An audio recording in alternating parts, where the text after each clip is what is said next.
God morgon, tid som har leitat tykken i Kongshøll, og tid som fylgjer vi av netnom om okkur her.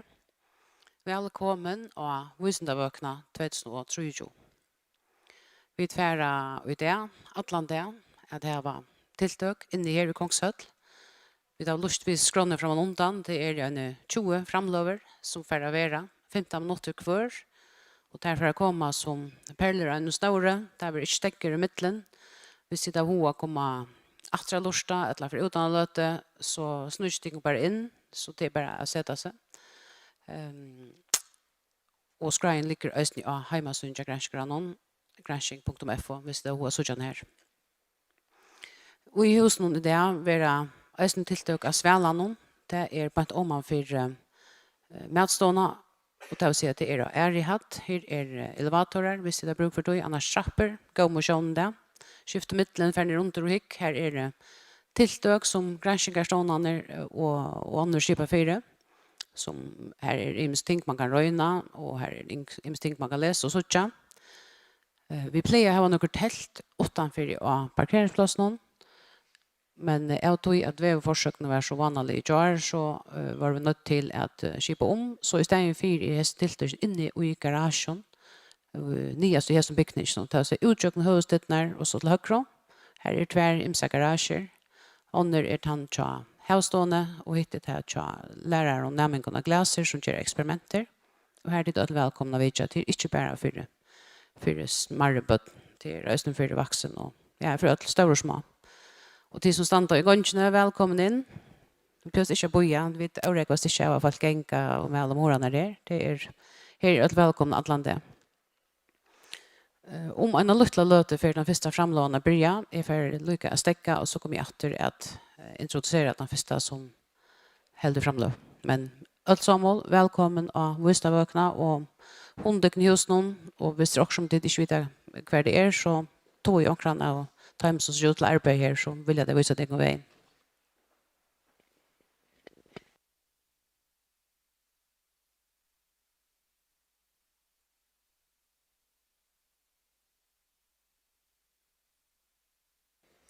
Ja, god morgon atter allsammål, bare tid som har tidligere løte og tid som akkurat er kommet. Velkommen inn og finne til en plass. Her er en plass midt av gulven og fremst, om det er hvor. Vi er ferdig å sette hold av Årsens Visendavøkna, som verer i sjøen i Atlante, bare her er i hatt og utenfor. Og vi får ha en rød framløven, som verer her av hese hattene.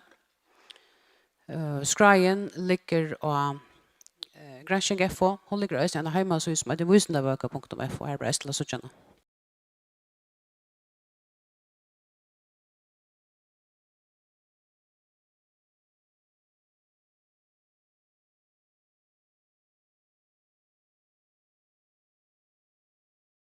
Så er nästa framløv av skrånne.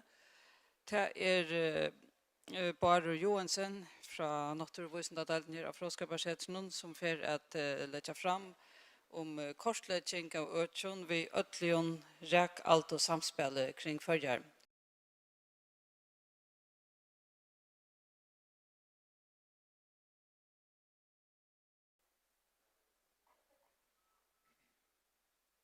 Ja, velkommen til enda fyrelesen som er ferdig at halda om mine granskingarverkatlan som kallas kortlegging av øtjon vi øtlion rak alt samspel kring førjar. Eller øtlet rak alt samspel kring førjar. Øtlet rak alt samspel kan være vivirkande til at skip og båtar kunne komme til fyre ut i havnen. Omframt at havnalø og infrastrukturer kunne få større skeia. Og verskatland er just ferdig bakkastøtje, så jeg har jo ikke noe urslit som så, av vi så, men er ferdig at greia synder fra kvært og i alt rak samspel er for nega. Det ligger ganske i årene, men mer at her prosessene som henta, ta i rak og alta samvirka eller samspela. Og hva det er tøtning av granska i nevnen, hva det er tøtning av videre om alt rak samspel. og hvordan vi i hesar verskattlandet atla å komme mål til å nå at man atla av urslyten. Vi tar nok en rymlig greie for at hva en alta for nega.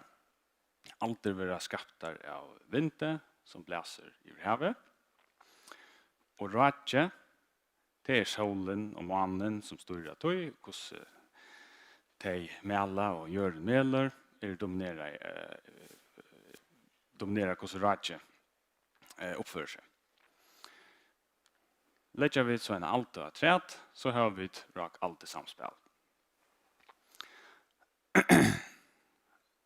För att lycka visa ett döme om vad det är som händer till i alta och rak samverka eller samspela. Så jag tycker ett döme ur en laboratorie ur en alta och rak tanka här som vinstermägen rak som ferast fra vinstre til høyre, og øvertemegen alta som ferast fra høyre til vinstre. Vinstremegen, her som ratje dominerar, overflaten rymlig sløtt, ikke noe alta som gjør seg galdande, og øvertemena satt ganske sindre ytla av myntene, men at her en greie kontorer over altena til hon som dominerar. Tar vi så nærkast mine, så börjar altarna bråta. Och bråtande alter har var typiskt olja stora meje, olja stora kraft. Och så kvar som vi flyter och när ratchenon så är det som om att altan hon är fullständigt kövd av ratchenon. Hon kövde ut altarna. Men det är inte bara i laboratorien och i allt tankon, allt av rak tankon vi kan söka det fyrbryggre. Här är ett döme ur en sunte i USA. Jag har valt detta döme till jag har tyvärr inte funnit några döme här i förrän som är visuellt sast så öliga väl. Men här så gör vi denna mynd av en sunte här det lättligen kan komma ett steg med 20-15 mil rak där det regler härast. Och vinstremän av myndene nek alta, vinteren bläser från vinstre till högre i myndene. Og övertomena reket den fra högre til vinstre og i motor altene. Det vil si at jeg virker i motorkvarnere. Og i mine av myntene sasta til ølja ekvislitt, eller ølja ødlitt, og det er som om at det en kontorer som trekst opp i middelen her som søyne rak som dominerar. At altan hon er ikke noe kraftig att föras till motor ratchenon som hon släpper inte helt i handen av henne och tar det spela samman så ja, blir det öliga ödligt eller ekvisligt. Hur är det tydning? Allt det rak samspel. Hur är det tydning att vi känner något till detta, där vi granskar ut det? Det först och främst att skilja fysiska och naturliga tillgångar som är knyttar att allt det rak samspelet.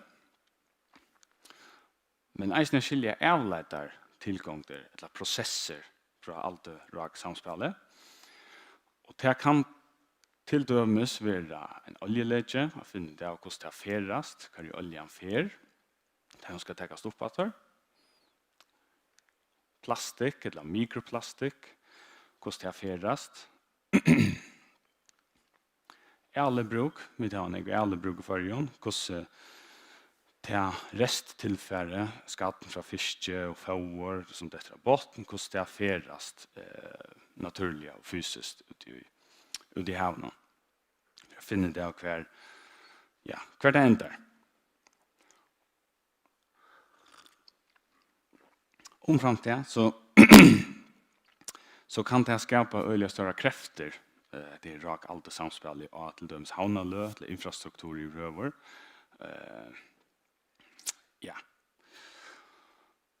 Som 11 til større skier. Vi kjenner flere dømer sett i åren her i fargen, her som det har vært større skier, havnalø og brinkarer. Og her i sommerførene man vet, og man har stedfest at det er det som er hent, at det er rak og alta som har spalt sammen, som har vært atvalden til skier.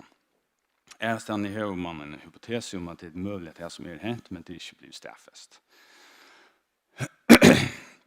Henta mynden viser ratje, dette reker herrast i förrjön. Blåa litene viser kont, eller lite och inte rak. Och så kvar som literen blir reiare og reiare, reker herrar. Og vi ser at det flere stød i førjen her det reker øye hardt. Reier literen viser stemmen 2 og 2,5 meter om sekundet. Så det er rettelig hardt rak. Og som vi nevnte i Janne, så var det flere dømer om her som det henter skeer av havnalø eller brimgærer.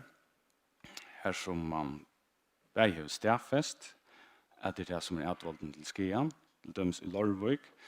Hente en brimskeie for noen år siden her i det skåla i Ølja, noen sjekker på brimgæren og det største noen skeie inne i badtillene og tog. I havn, helt stått siden, eisne skeie her man helter at det er det som er i atvalden til det.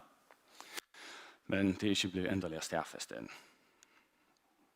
På samme måte i skåpen eisne et døme her som det hender en skeie av brimgæren, her man helter at det er det som er hendt.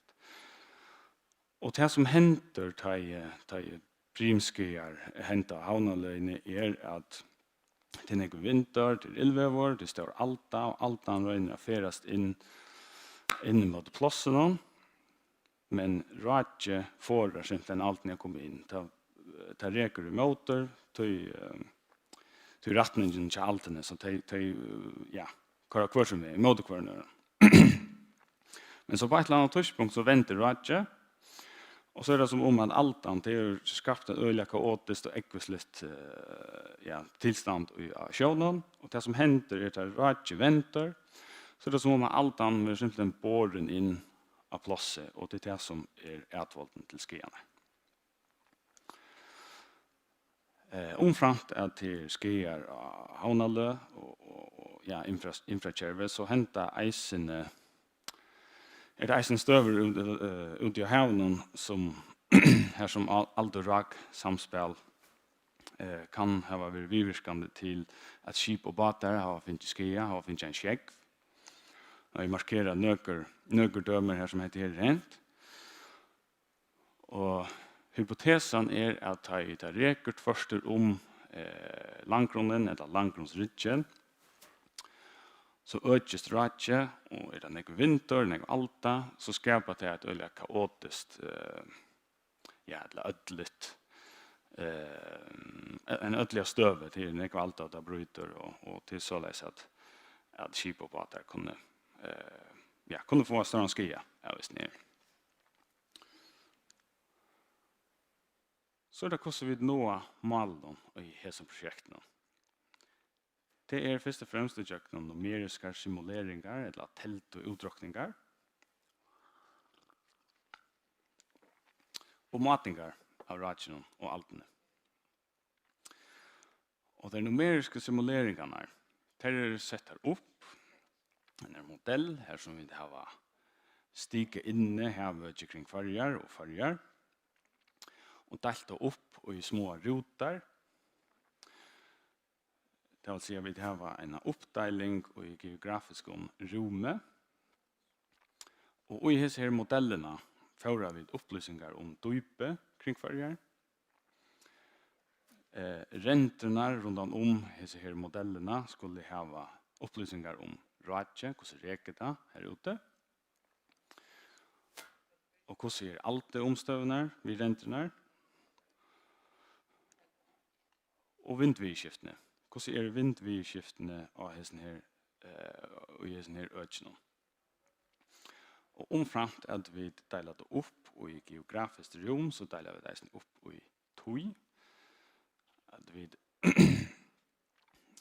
deler det opp i tøyersteg og definerer en tøy her som alt modellen skal simulere, eller alt rak-modellen skal simulere eller råkne ut. Og vi ser det opp i en part som teker seg av ratjenon og en part som teker seg av altene. Det vil si at den parten som teker seg av ratjenon det fysiske lukninger som styrer ratjenon, hvordan det oppfører seg, og en pastor som tar seg av altene, hvordan det er fysiske tilgångene hanker sammen. Og i midten rakmodellerna og altemodellerna skifter vi opplysningar for hvert togjersti som vi har delt opp. Det vil si rakmodellen er tenkt av hvordan altan oppfører seg, omframt at øvåt. Ja. Og som jeg nevnte, så er ikke noe urslit klare enn til Bergskatlan just ferdig bakkastotje. Så utlitene er at vi har sett modellene opp. Nästa stiv er røntakvarene, at få henne køyre og oppføre seg som hun skal, eller som hun vilja.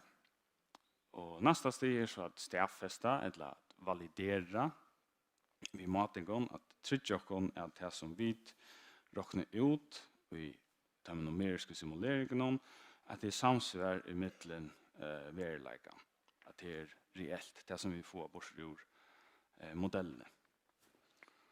Så gjerne er det at kortlegge vant og øtje for øtlig og rak alt samspillet.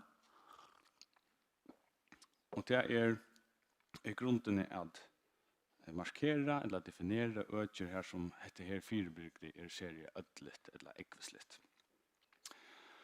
Omframtna korslegja vantøtjene er atlan at røyna spåene om vevervidskifte som 11 til hese her vantastøvene. Så er at hvis vi først til okken at vi at det blæser så snägt vinteren er så her og så reker det så snägt og ta kan det være en forsaknarskipan som sier at nu skal man anse etter nu, og i hesen øtjen kan det være ødligt etter alt og rak samspill.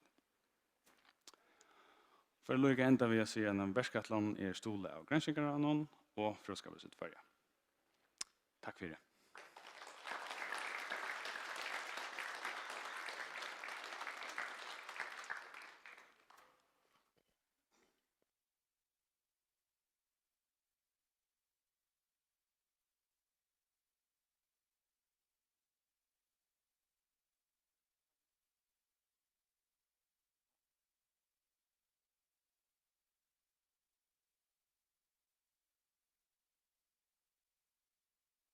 Johansen. Om 5 minutter så er nästa framlående skronne, og det er så noe helt annet. Det handler om los. Det er Trøndur Krakesten fra Fiskeelling, så får han halte en framløve som han kallar samleie tale av avløsingen er lite tenkt at losa markvirnen. Og det er altså om 5 minutter.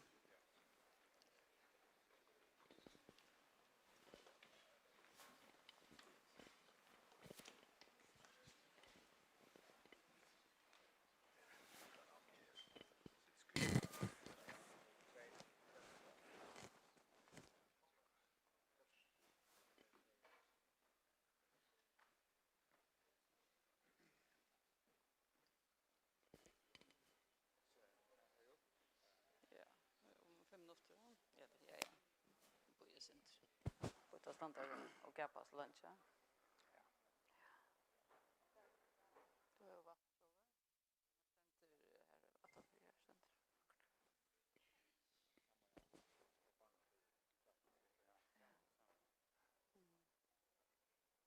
Så nu tar inte det färn.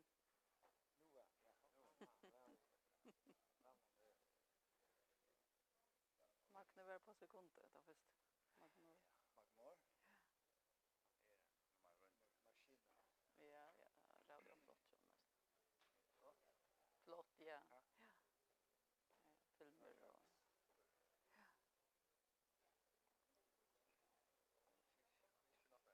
Nej. Ja.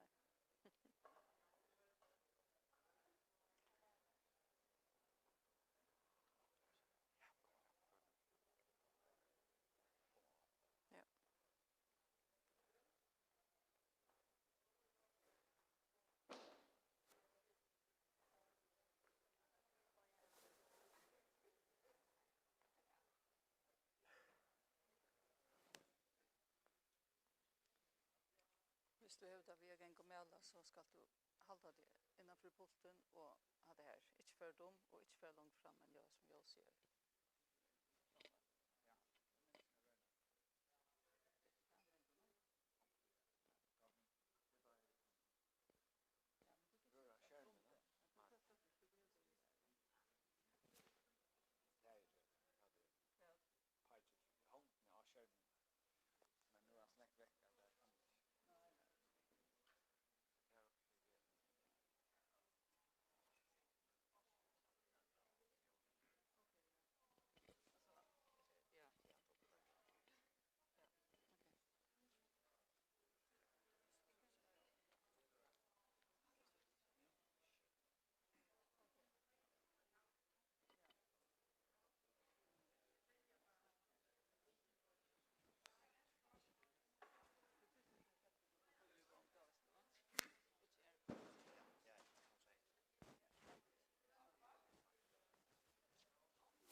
Bare for gang. Ja. Lusamarskvirre må ikke lakka og negv. Det så får man bare vidtjera fisken hel. Hesa vimerkninga høyrer jeg ofta. Vi dan nettopp utgiven grein, som hever kanna med landa og funnet av at samla tale av avløsungen lite tenkt at lusamarskvirre. Og jeg atler meg å greie sin nær fra heson i framløn. Man kan ikke genge ut fra at öll vita allt om man snackar om lus, avlösningar och lusamarskvirre. Så hvis vi bara börjar vid det första. Vad är lusamarskvirre? Det är mest lovda tale av lus per lax i en älgöj. För tale iver lovda marske så är det så förrän så är en vidger är kravt. Lusamarskvirre och i förrän är lötne ein kinsbukvin kvendlus per lax. Allt året. Utan fra 1. maj til 1. juli tar han 0,5 kinsbukvin lus eller kvendlus per lax. Hvordan heldur man så stor da hva at lusen og i ødlens imske økjen førjum? Ta gjemma vi at telja lus. Ta viser faktisk så at førjar nokta land i heimen är främst att det kommer till att tälja och halda stora lusne i förrjun.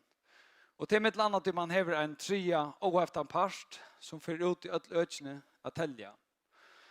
Och av fiskal i förrjun är det så fiskalling. Och vi tar lusa tajme och tjejfolk och tar färra ut i kvantan enasta ring i förrjun minst 14 gånger och tälja 20 fiskar. Ta en lusateljare som kommer ut och andra ringen så blir 20 fiskar tecknar upp och så tar man simpelthen fisken upp och teller lusen av fisken. Lusringrasen till lus är förhållsvis, eller i alla fall till laxalus, är förhållsvis simpel. Hon över 8 människors tid. Här tror jag det första är i sjånen. Och till staden i människors må man ha en mikroskop för att sucha. Men hvis en larva är så heldig att hon finner en lax, en bärst, så sätter hon sig av. Och då börjar hon till det som man kallar kalamus 1 och kalamus 2 nästfär. Och det är öl och lite till människors inne. Men vi går om fruskon ungen ejon och går om solar och så kan man gott sucha hese stiene, tar man så till lusna fisken. Och det blir bulkar som fastar. Att han har det det till predolt 1, ett luttlar flyteförare. Och nu kunde det flytas runt av laxen. Så är man ett annat som heter flyteför eller stor flyteför, det är predolt 2 och faktiskt eisen vuxen hamnar in i snerbölsen där man till. Och till sist, och inte minst, så är det som det mesta snurrsum till en kinsbyggen kvennlus. Och det är så att det är cirkulär, det är det som de flotta stora lusen vid 2 länkon edgestrandjon som hänger tror som man ofta ser mindre av tar man ser tvinro om älling och lus. Kvitt hela man som vill lus och avsätter ett lusamarskvirre. Hvis man hickar till kundgärningen från 16 så säger de att det man vill minka om utbräslarna av laxalus således av skiarderna av fisk och i all utbunna och vittlandfisk är som minst. Det vill säga att man vill välja den vittla och den alta laxen. Hon säger att omframt vill man minka om och att man nybörjar målstå för laxalus. Så kan man spela hur får man nu är en 1, hur får man spela långt ner, hur får man inte helt ner. Allt annat lika vill det vara bättre för vittla laxafisken hvis man har så lite av lus i älingen som möjligt.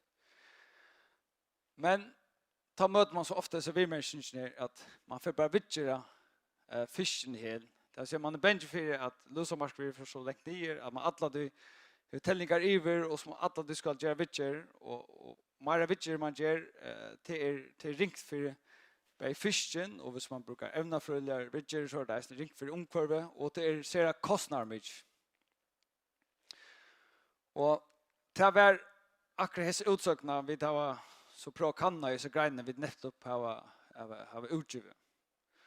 Og maten man kan dette på, det ved at bruka sort numerisk lusamindel som vi så har ment av fiskaling og i samstarv med havforskningen og DTU har vi så utgivet en grein samtidig med ganskaren her vi forklarer hvordan dette modellet rykker. Og hvis jeg helt stort skal røyne forklare hvordan det rykker, så hikker man etter hvordan jeg lus setter seg av et ærlig øke, og hvordan menneskt iver til setene man hever. Og hvordan jeg setter seg av kan bytes til høysiden i tverrbalkar til lus som du fratar sjølven, eller en smitta, til å si larver du framlærer at en ekne øke som setter seg av til. Og himparsen larver som kommer omkring ærestanden fra. Hvis du så ikke etter dynamikken, lusadynamikken og en øke, så har vi en sånn graf her som her at ujasen her viser lus per laks, og så x-asen viser tui. Og så kan man i høvsiden byta det i tverrparstar. Hvis et ærlig øke bare driver en smitte, altså larver du framleidelen selv, så sørst du seg stiplet linjer, eller først henne, og du har mest en eksponentiella vøkster. Og hinn endan så har man, kan man ha bare smitte, eller utanfra smitte, det vil si at du framleier ønskjøttel selv, og det vekster ofte nok så kjøtt i begynnende, men så på et eller annet tidspunkt så dodger lukka nega lus av alle stedene som at det sitter seg av per det, og så reker det sånn lukka vekt. Du kan se om det er en kombinasjon av bavon, og det er ganske i lushøpet, det er ikke godt alle steder hvis du har hvis bare reser største. Jeg ser parametrene. Vi tar så produkt etter sånn her akkurat hesten lusadynamikken i lusatøllen i førjen. Og her viser vi et mynte fra lusum, altså planleggerkartol vi har ment sammen vi og 4 vinnene. Og venstre så ser vi at øke som vi nok så sikre på drivet av en smitte. Og hvis vi legger akkurat modell som den reie linjen etter lusatellingen, der reie prikkene som her, ikke så tydelig akkurat som mynte noen. Vi har etter lus per laksa, uasan og tog etter eksasan. Og dette tverrverdige seter førjene, det vil si at man setter fisk ut, produserer og til fisk opp at han klarer å slakta. Og til venstre så ser man så et øker som driver en smitte, og så ser det seg at det skyder opp til det er eksponentiella vøkster. Og høyre så det fra en ærlig øke her man rett og sikker på at vi bare driver av smitte utenfra. Og da ser man så eisen det vekster ganske litt kjøttbyrjene, men så fleter den også ut og helter seg en rymlig våge resten av setene. Hvis man så ikke etter hver lusen kommer fra, og hver en fer, så kan man, det som bare ta seg om det går, så kan man bruke det som man kallar hydrodynamiske modeller, som rocknar hvordan strømmen og sjekken rundt om oss. Og hvis man kopplar en sort particle tracking modell, om man niver det her, så kan man kåre partiklar i den strømmen og hytte etter hvordan det er færre. Og hvis man så gjør partiklen elegger som lus har, så kan man gjøre seg en meting av hver lusen kommer fra og hver hun fer. Og hvis du så hever at ærlig ikke vil nekvare, eller nekvare ærligstående, så kan du bruke sin modell til å kanna samband i midten flere ærlig ikke. Og det var hetta vi det Justice greiene. Det var så ikke i førrum, men vi brukte, eller sette det lusa modellet opp i en ærlig fjøre i norra. Det var omlai halvtrus ærliggjør. Jeg hadde tvøyfast og stora produksjon som i førjon. Og så setter vi en sånn lusa myndel opp for først ærlig ødje. Altså halvtrus ærliggjørene i sånn ærlig fjør norra. Og så hadde vi denne hydrodynamisk simulering och på 3 år och så rönte vi att ändskapa hur lusa dynamiken var och ödlen ödlen och i 3 år. Och helt stort så kan man se att det var en överskip av god sammanhänger mellan lusatellingar och modell.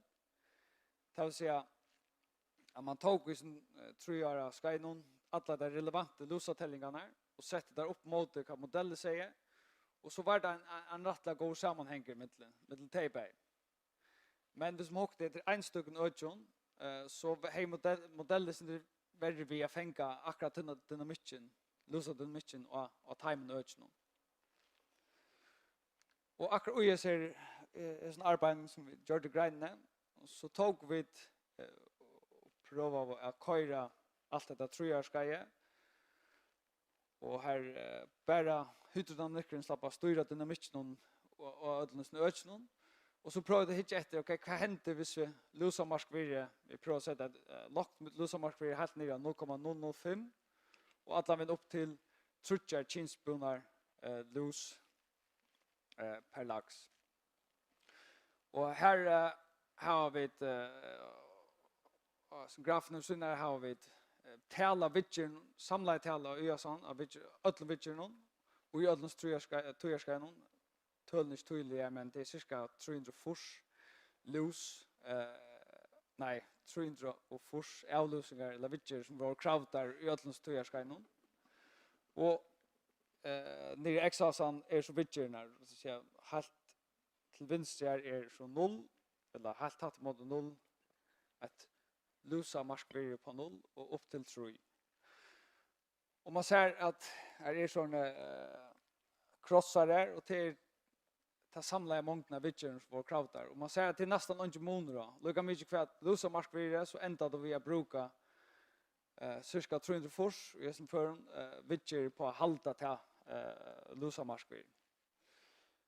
Kusse så att jag lukar förklara kusse det kan bära till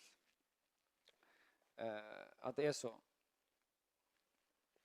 Så har vi tidigare att nu en som lär eller tidigare döm från Lusum, det planlägga tålet.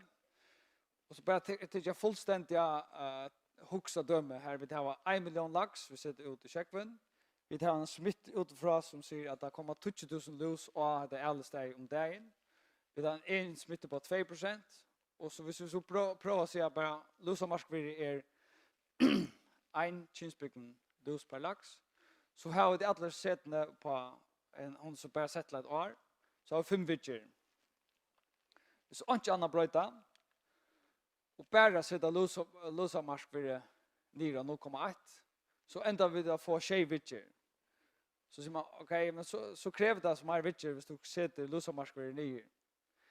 Men att så ska man huxa om att vi är i en eller nätverke, det vill säga hvis alla brukar ett lackre lusa marskvirre, så kan man täcka det utanför smittna och i hälsofören har vi minkat av en faktor 20, så kan vi går argumenton minka utanför smittna via en faktor 20. Och så ända vi 18 nya 5 vitcher. Så det är en det kan ge en avhängig av kvui att det inte är så stor monra om man häver ett lågt eller högt lusamarskvirre. Så samma omtidje så har vi nu av Fiskalink i samstarv i Öron utgivet en framkomnan lusa myntel som fänkar lusa dynamikken rättliga väl kvarfall i nekvom förskon men då tog till öllnöjen norr var en ivro ordna och gå sammanhang. Och vi visste till att lackre eller lacka lusa marskvirre ökar inte mångna av vitcher som kräver för att halta där marskvirre. Här är ett lite men till att det är en också spännande hypotes att hvis du kör lusa marskvirre nå längt ner så kan du komma en stöve är du så få lus till att den ällaxen att hon och han har simpelt har ringt vi har finna någon annan och en äl fiske och ta ger att hon är inte gittnar alla tog och det blir inte gittnar så kött och så för framlägslan nier lusa trust minkar och så får så än färre vitcher. Och det är en hypotes som är också stortliga kanna men det är kraft en nutjan tälljot i kan tälja att vi brukar nu är inte brukbart till det, men ta till dömes av ett automatiska lusatändningar som kunde lösa tandtrobläggen. Så det är spännande tider i lusagranskning och lötne. Tack för det.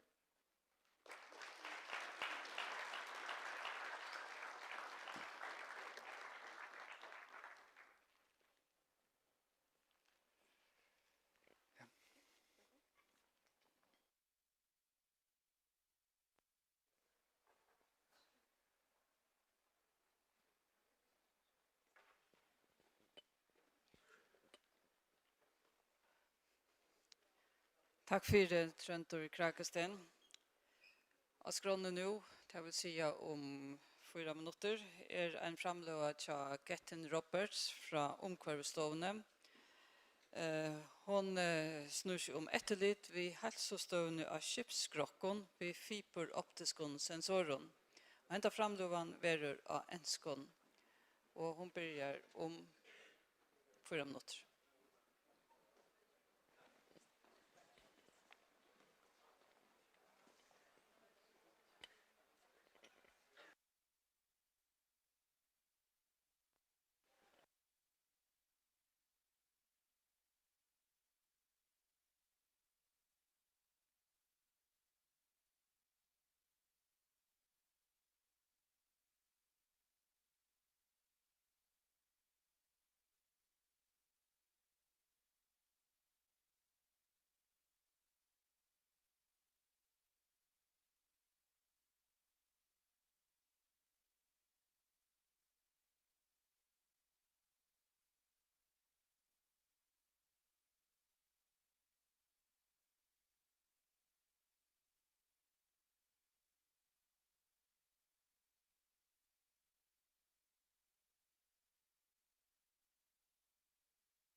Good morning, everyone. The topic of my talk this morning is titled Condition Monitoring of Ships' Hulls Using Fiberbrag Grating Systems. This is a project funded by Granskingrøya, and it's a collaborative project between Umhverfisstofan, the University of the Faroe Islands, MEST, Technical University of Graz, and Havstofan. So the background to this is that there have been two parallel pieces of research, one carried out by myself and colleagues, and one carried out by a friend of mine at the Technical University of Graz. My previous research looked at placing GPS receivers on large bridges, and this was the topic of a talk I gave last year at Vuxendevoka. And the idea with that was to monitor the movements of these bridges whilst the wind was blowing on them, or while traffic was traveling over them, or as the temperature was changing throughout the year. And these big bridges are meant to move.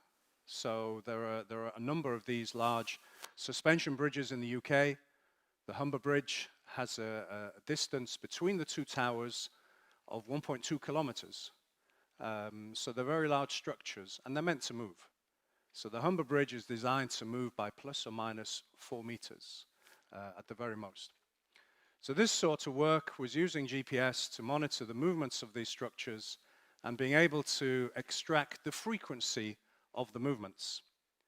In parallel to this, a colleague of mine, Werner, he was carrying out research looking at fiber optic, fiberbrag grating systems to measure the long-term deformations of structures, such as roads or tunnels in the Austrian Alps. And these would move by millimeters per year. So these were very small movements over a long period of time. What we did was to bring these two different ideas together to look at measuring the movements, so the high frequency movements of structures, but using the fiberbrag grating technique. So we could measure small movements and their frequencies. So the current work brings together these two different ideas, looking at short-term displacements. So the example we're showing today is the hull of a ship and how the hull of the ship moves. And these are designed to be flexible, and as the engine is running, the hull of the ship will vibrate, and as the ship is going through the sea, the hull of the ship will also move because of this. So we're capturing data in this situation using high-rate fiberbrag grating systems, and we're measuring the magnitude in both time and frequencies of the displacements of the ships. So we carried out some field tests. We carried out some tests 6 years ago on the Smyril. We placed some fiberbrag grating systems in the hull of the ship, and also in the front of the ship in the bow. We also had GPS receivers on the deck of the ship to compare some of the GPS results with the fiberbrag grating. But this morning, I'm purely just talking about the fiberbrag grating. So we placed these sensors on the Smyril, and we went backwards and forwards a number of times during the summer 6.5 years ago, and then during the winter time, just under 6 years ago, so we would get a lot of movement. So this is what it looks like. We have a fiber cable, a fiber optic cable, and within that fiber optic cable, there are a number of sensors. So in the system we're using, we have 13 sensors, and these will measure the movement, the strain, down to micron level. The cables are relatively cheap, but the sensing unit, the box on the image here, that's the expensive bit. And that connects to a number of these cables and can interrogate the results from the cables to give us the data that we then use to analyze for the results. So we glue these onto the inside of the ship's hull and then attach the box to the cables and take some measurements. And then we leave the cables where they are, and then come back sometime later to take some more measurements to see if they've changed or whether they're the same. So if the characteristics of the ship has changed or not. So these are the sensors being installed in the hull of the ship. You can see on the right-hand side here, there's a cable that's just going up and down like this, that's been glued onto the side of the ship. And then over here, there's another type of sensor, which has 3 measurement sensors in a little triangle. So we're focusing on the results. We're focusing on the results from this sensor here. So these are the orientation of the sensors. So the fiber optic cable, again, as you can see here, goes round and round and round like this. And then inside here, at different points, there are these sensors, which is illustrated in this diagram here. And each one of these sensors will measure the strain, measure the change in its distance while the ship hull is flexing. So here are some results. So what we can see here, this is a frequency waterfall diagram. Across the bottom here we have time, and then up the side here we have the frequency. And you can see at different times in the maneuver of the ship, we see that there are different frequencies visible or not visible. This graph here goes up to a frequency of 100 Hertz, and you can see these horizontal lines at different intervals on the graph. These are just the harmonics of the frequencies that we're picking up. So if we zoom in on the bottom part, which is the main area where the frequencies are, we can try and interpret what's actually going on here. So this first bit here is when the engines are on. So you can see here there is no data like this, so the engines were not running at that stage. So this is the ship in the harbor when the engines are switched on, ready to move. You can see whilst in the harbor there are some frequencies that can be seen in here, and these are due to the generators or the pumps on board that are in operation even when the engine is not running. Number 3 is are the maneuvers while the ship is in the harbor. So you can see again there are certain frequencies that are there or may not be there compared to other times. And then number 4 here is when the ship was in the open ocean traveling at its optimum speed. And then at the end here you can see there are certain frequencies that become evident whilst the ship is docking in the harbor on the other side. So we now, as part of this project, have this technology here. So before this Grenstingerai project, we were very reliant on our colleagues at the Technical University of Graz. So they had to come over here every time we installed some cables and took some measurements with their equipment. So it was very difficult to organize field tests.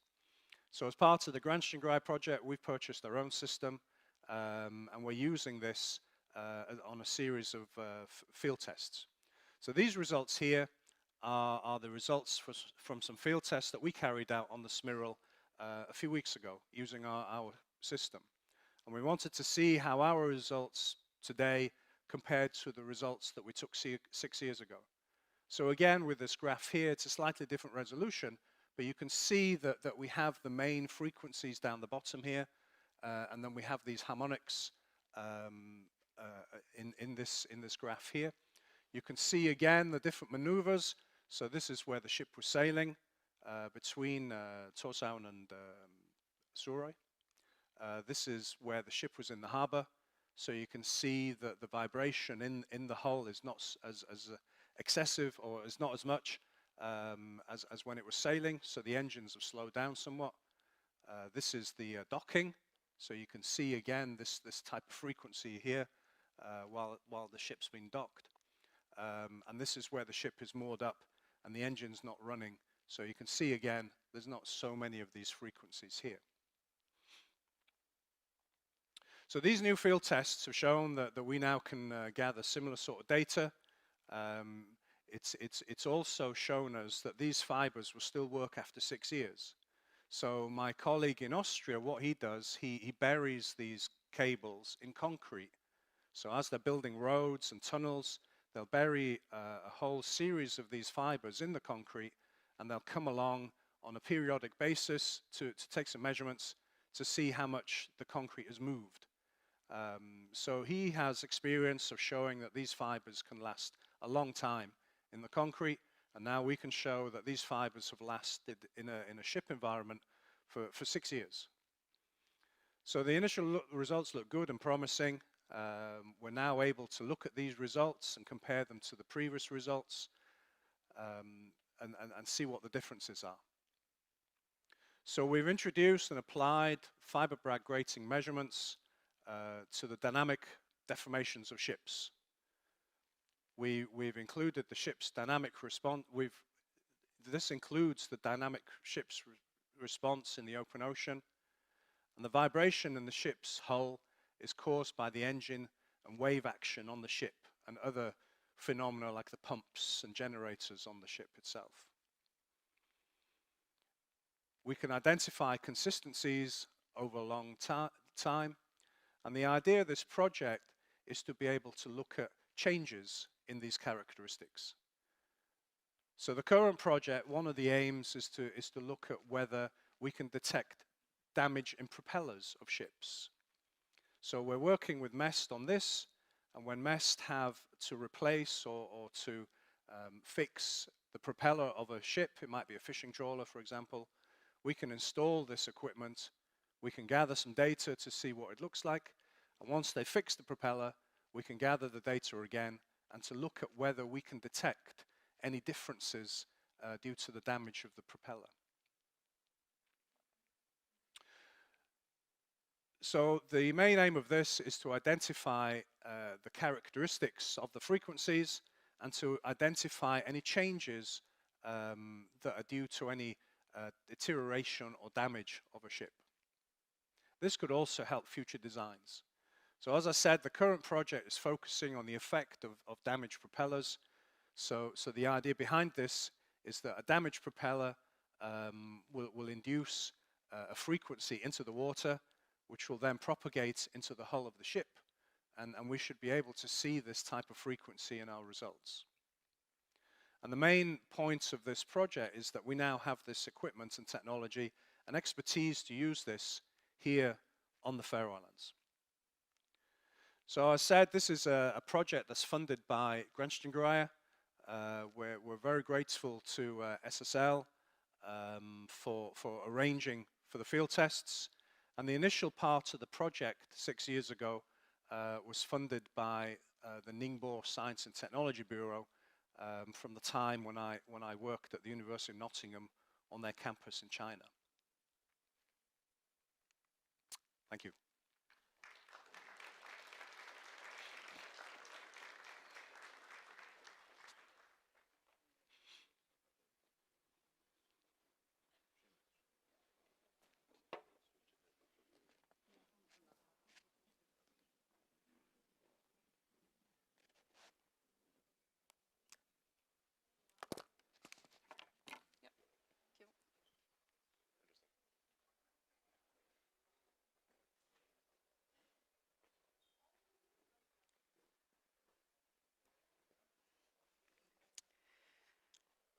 Takk for Gettin Roberts.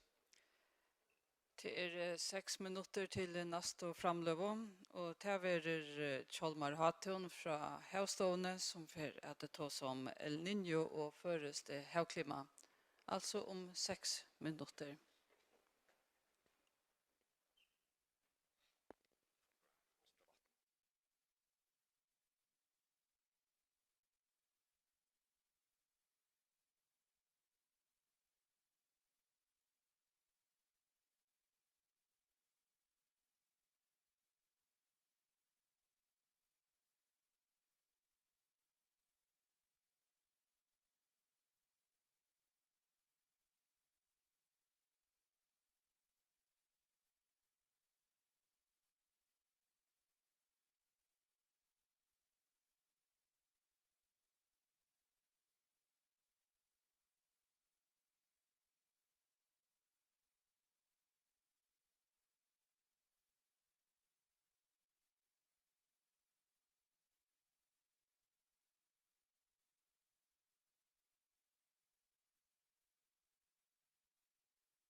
Ja, velkommen.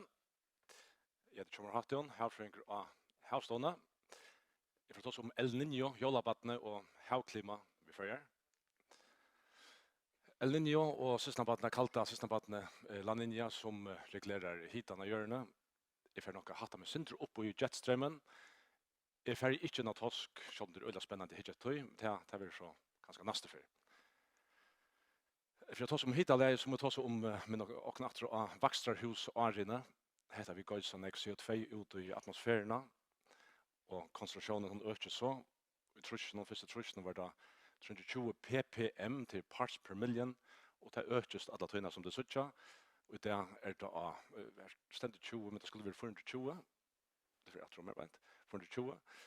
Og det økes alle stedene, alle tøyene, om alle verden. Og det er lekst som bjolving rundt om verden som en tøyene, som lovar OV, altså solstralen, inn.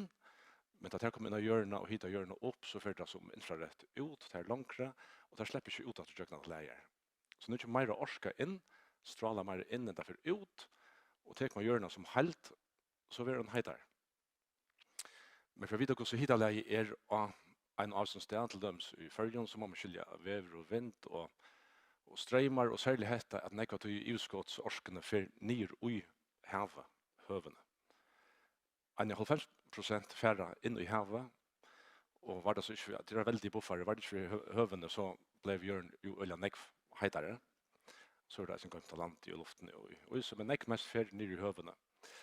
Og den brøytelige opptøkene av hita i høvene til øyla nekva sida. Og ta kommer ut iver mot Stillehaven. Gammal nå i Atlantshavet er jo øyla størst, og hører eisen sin averskan vi har tatt opp hita og gjøre ut. Men Stillehavet, som du sier, er så øyla nekv større. Så det er nekv større tøtning for hitaleie av hjørnet. Så må vi skilja Stillehavet, og tar det vi kommer inn mot oss ned El Niño, La Niña. Her skjøtja vi så nere Stillehavet, Australia til venstre og Sydamerika til høyre. Vi tar noe som heter Passatvinter, der plasa vestretten i alle tøyna. Til som parster av noe som heter Walker-sirkulasjonen, som det så kjær, øster og vester. Og til at trustet så heter han heita kjekven i mot Indonesia og Australia, som er sånne her hiler, sånne djupe hiler her på en. Og her kan nekver hite, nekver til iveskottshitan være så gømt nere i ujasne hitan her på en. Og i mot Sydamerika, så var kalter kjekver så inn opp mot Sydamerika, det drev så tøvne og gjør det her øyla gråre rykte her nekv fisker og annet. Så man må skilje hessa skipene, altså vintarna og han hilen her på en for å skilje El Niño, eller det som er El Niño, La Niña, vidskiftene. Ja, det her er ikke støvot. Hessa hilen, han ligger liksom og skvulpar øster og vester. Vi tar tver høvestøver, et eiter El Niño, og til å ta og gjøre vintarna, så passatvintarna er veikare, så sånn hilen her på en, han fyrir i motor Amerika, han rykker indre og spjær seg ut mot Sydamerika. Og her er det øyla nekk forskjellige ting, men bare minnes nå, tar vi det nekk heitere i vår største øk. Det er El Niño. Helt siste nabattene, det er kalta La Niña, ta altså passettvintene sterskere til meira vinter vestrettene, altså hilen vil truste i mot Australia og Indonesia, han vil djupere, vitten vil minne, og meira av orske vil gømt nirri i havnen. Så meira til iveskotts innstraling som innan hjørna kan gøymas liksom bankan nirri i sin hilen i mot Indonesia og Australia. Og ta vi at det er veldig økje i mot Amerika, det er vel kaldt der. Så vi kan nevne eit av træt, og for vi jeg kommer fra sindre opp i atmosfæren av eisen for å skilje og gå så hese tingene kanskje kunne avvarska førjer. Og det skal vise seg at dette kan avvarska skape av noe som heter jetstrømmen opp i atmosfæren. Mer om det har sett. Kanskje tydeligere her på en, her skjøtter jeg vannskorp i hitan. Det er kanskje for ut, ja, men det er skjøtter her på en. Og det her er immun til mye alt, det er kallet for en anomali. Så det er grader nye her på en. Og ta det La Niña til høyre, ta så stor i hilen her på en. Han er kaldere, han er blaver. Han er 4 grader kaldere. Og til seg negativ iveskotts stråling kommer inn, vi er gømt nere i hilen her på en, borte fra atmosfæren. Og til hatt så åttna hjørnen ikke lykkes så kjøtt, og kan nesten kølne at det La Niña støver. För så att komma fram att det blir El Niño, det är hiten som kommer upp mot vannskorten efter. Tar vi en väldigt stor heiter healer så virkar som en sån radiator. Och tar blir vi gör en heiter. Det är El Niño. Och hade det som om att täcka sig upp nu i den här rejastöven. De har visat höll till flera, men vi visat en här bänt. Jag visat till för ENSO till El Niño Southern Oscillation av enskon. Tar det rätt, tar det El Niño stöva, och tar det blått så är det La Niña stöva. Och vi ser att det ryker upp och ner. Några kraftig El Niño var ta och i 2 3 och 5 8 5 och det minst är väl har vi ju det stilla vi salka valke och vi skratte segel och allt möjligt. Det är öler också så det var det vi mest på kroppen det var analys och i 8 5 och så 2015 nästan och det som vi hänt senaste 3 Arnold så 20 till 3 har haft en litchante La Niña stöv. Men bara nu i år så är det om att vänta. Vi ser att det vi har blivit rättligt och man kan framsäga det här och försöka se att vi drar in i El Niño att nu ute häste och vi vet så kommer det göra. Är det så hatta som styrer hela landet för bara till det som det inte. Hvis vi tar till dem så där kraftiga El Niño i 2015.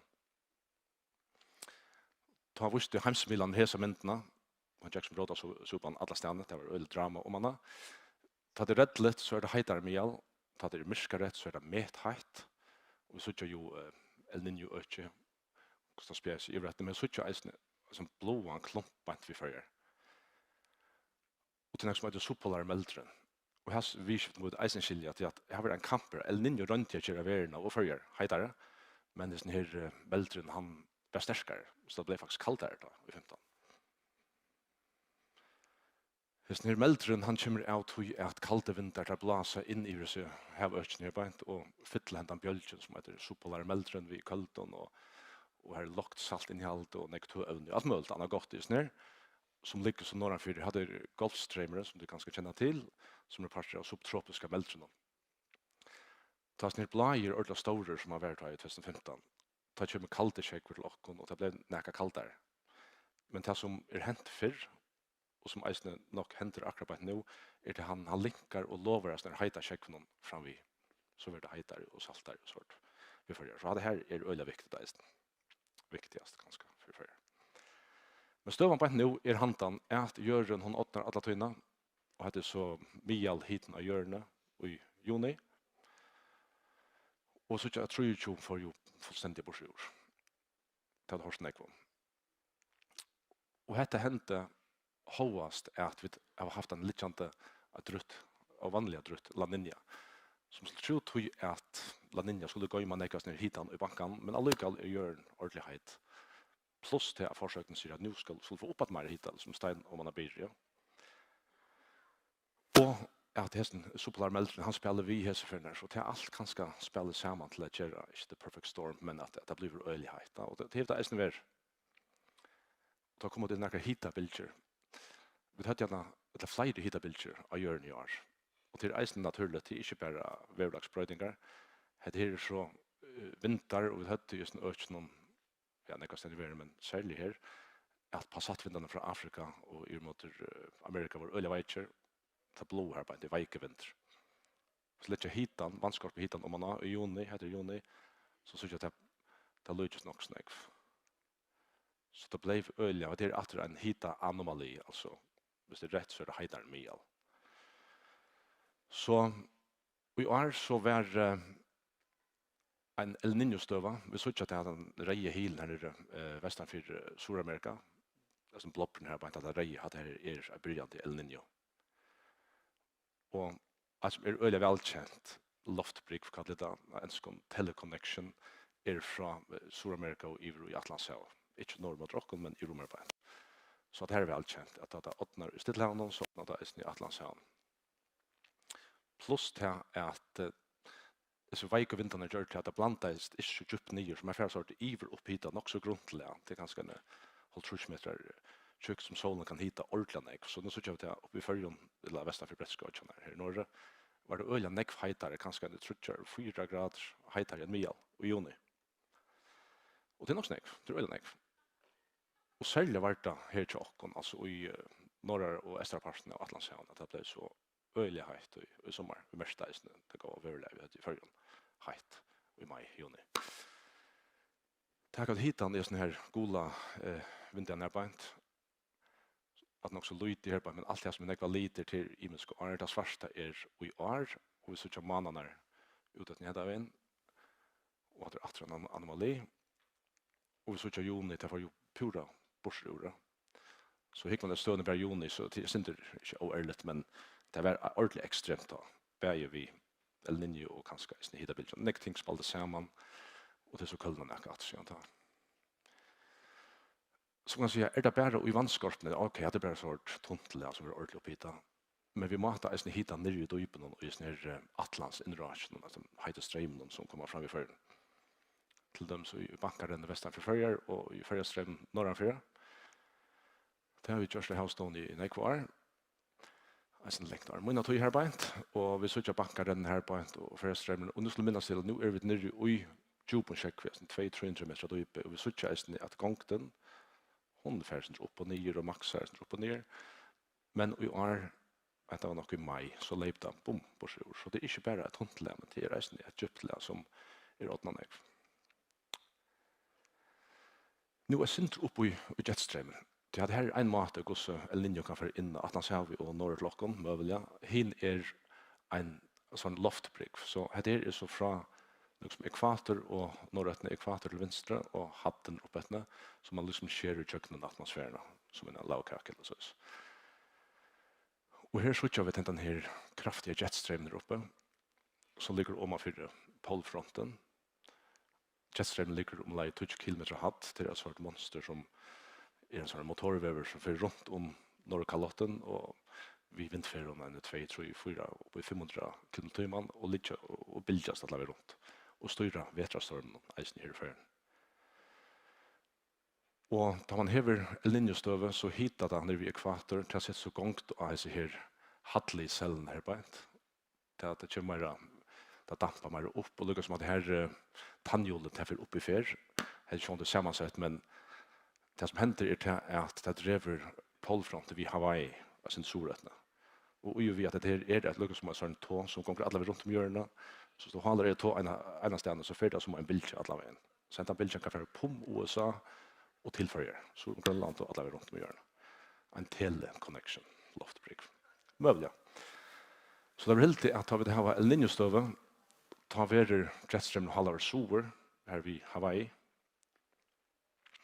Og derfor plantas det så på USA og mot Rokkon, og til halvdagranskere og til møvelig rett, at El Niño gjør til at landtrøsene som vetra stormene som avvarskokken øyene i førgen, ta färra mera sora in i Bretland och in i Europa.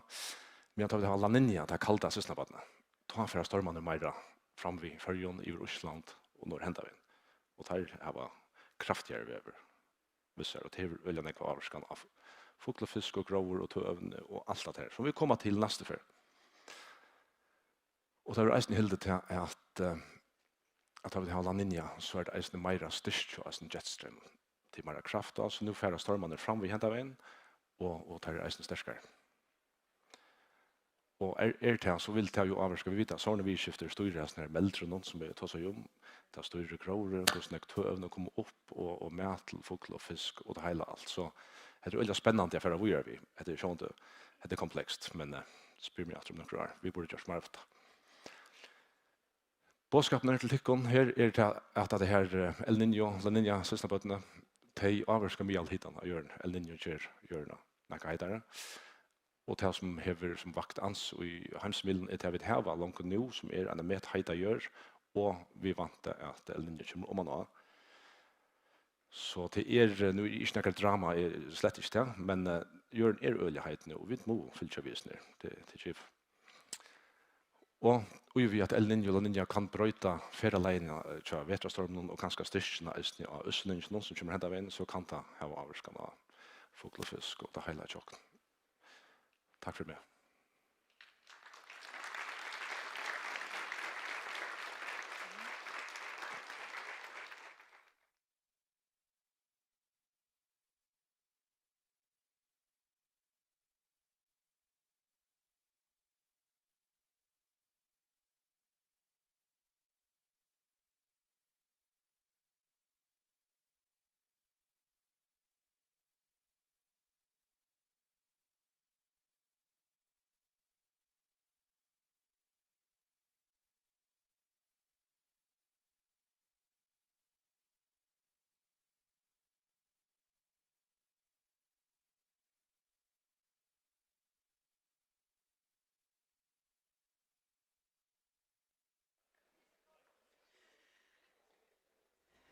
Ja, takk for Tjolmar Hatun.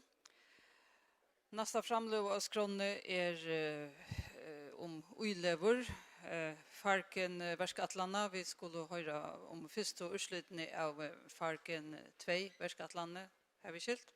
Och till Nomi Ottmar Stötter Gregersen, som fer att greja fra, och det om 5 minuter. 4 minuter.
Så helt rätt man.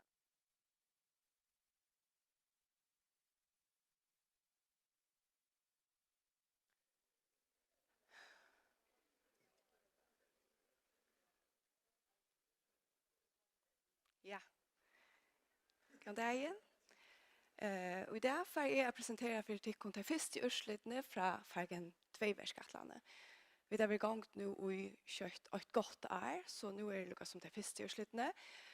Og vi ser vant det første av øtlån, hvor er det vi gjør Fargen 2-verskatlande. Og jeg kan kanskje si at vi 2 måneder, det vil si personlige medisin. Personlig medisin, det bygger av at vi bruker okker uiløver, det er okker gener, bruker det til at lykkes med å hjelpe laknavøysene at diagnosere patienten og at vidgjøre etter. Det sier at man arbeider vi i noen malsetninger at kunne malrette vidgjørene til den ønsteg, altså det som gjør litt. Og til det at hvis vi så hittar ett hvordan det man vidgjør det, så det ofta så løs at da man kommer inn i sykehusverket, så det at den første behandlingen er en standardbehandling. Men vi vet da godt at den behandlingen rikker ikke lykke for ødel. Hvis vi lømmes hittar her på et, her så vi lykke som en lista over imiske sjuker, og så synes vi at prosentvis så det forholdsvis en som ikke får en god vidgjør som nå er. Og då inte man lyckas med för utlåt modell här man hickar mer så snär kan man kan säga skrattar sig med här du brukar utlåtna och du brukar imiska biomarkörer till att hjälpa till att kunna avvitjera efter till att se att man malrättar avvitjerna så lös att det är allt som får en goda avvitjer på den här vägen. Så det lyckas som målsättningen vi att samla data in till fargen. Och så är det vad är det vi gör i fargen? Vi har faktiskt 3 huvudändamål. Først av ötlån så arbeider vi at gjøre et tilvisninger genom til å si at vi hittar etter hvordan ser medføringen ut. Jeg tror det er viktig å vite hvordan ser bakgrunnsbefolkningen ut til vi skulle ta oss om å finne sjukevarianter. Så er det viktig at vi gjør et tilvisninger genom og sier hvordan ser vi det ut så det er genetisk. Men samtidig så får vi også hittar etter noen bestemte sjuken.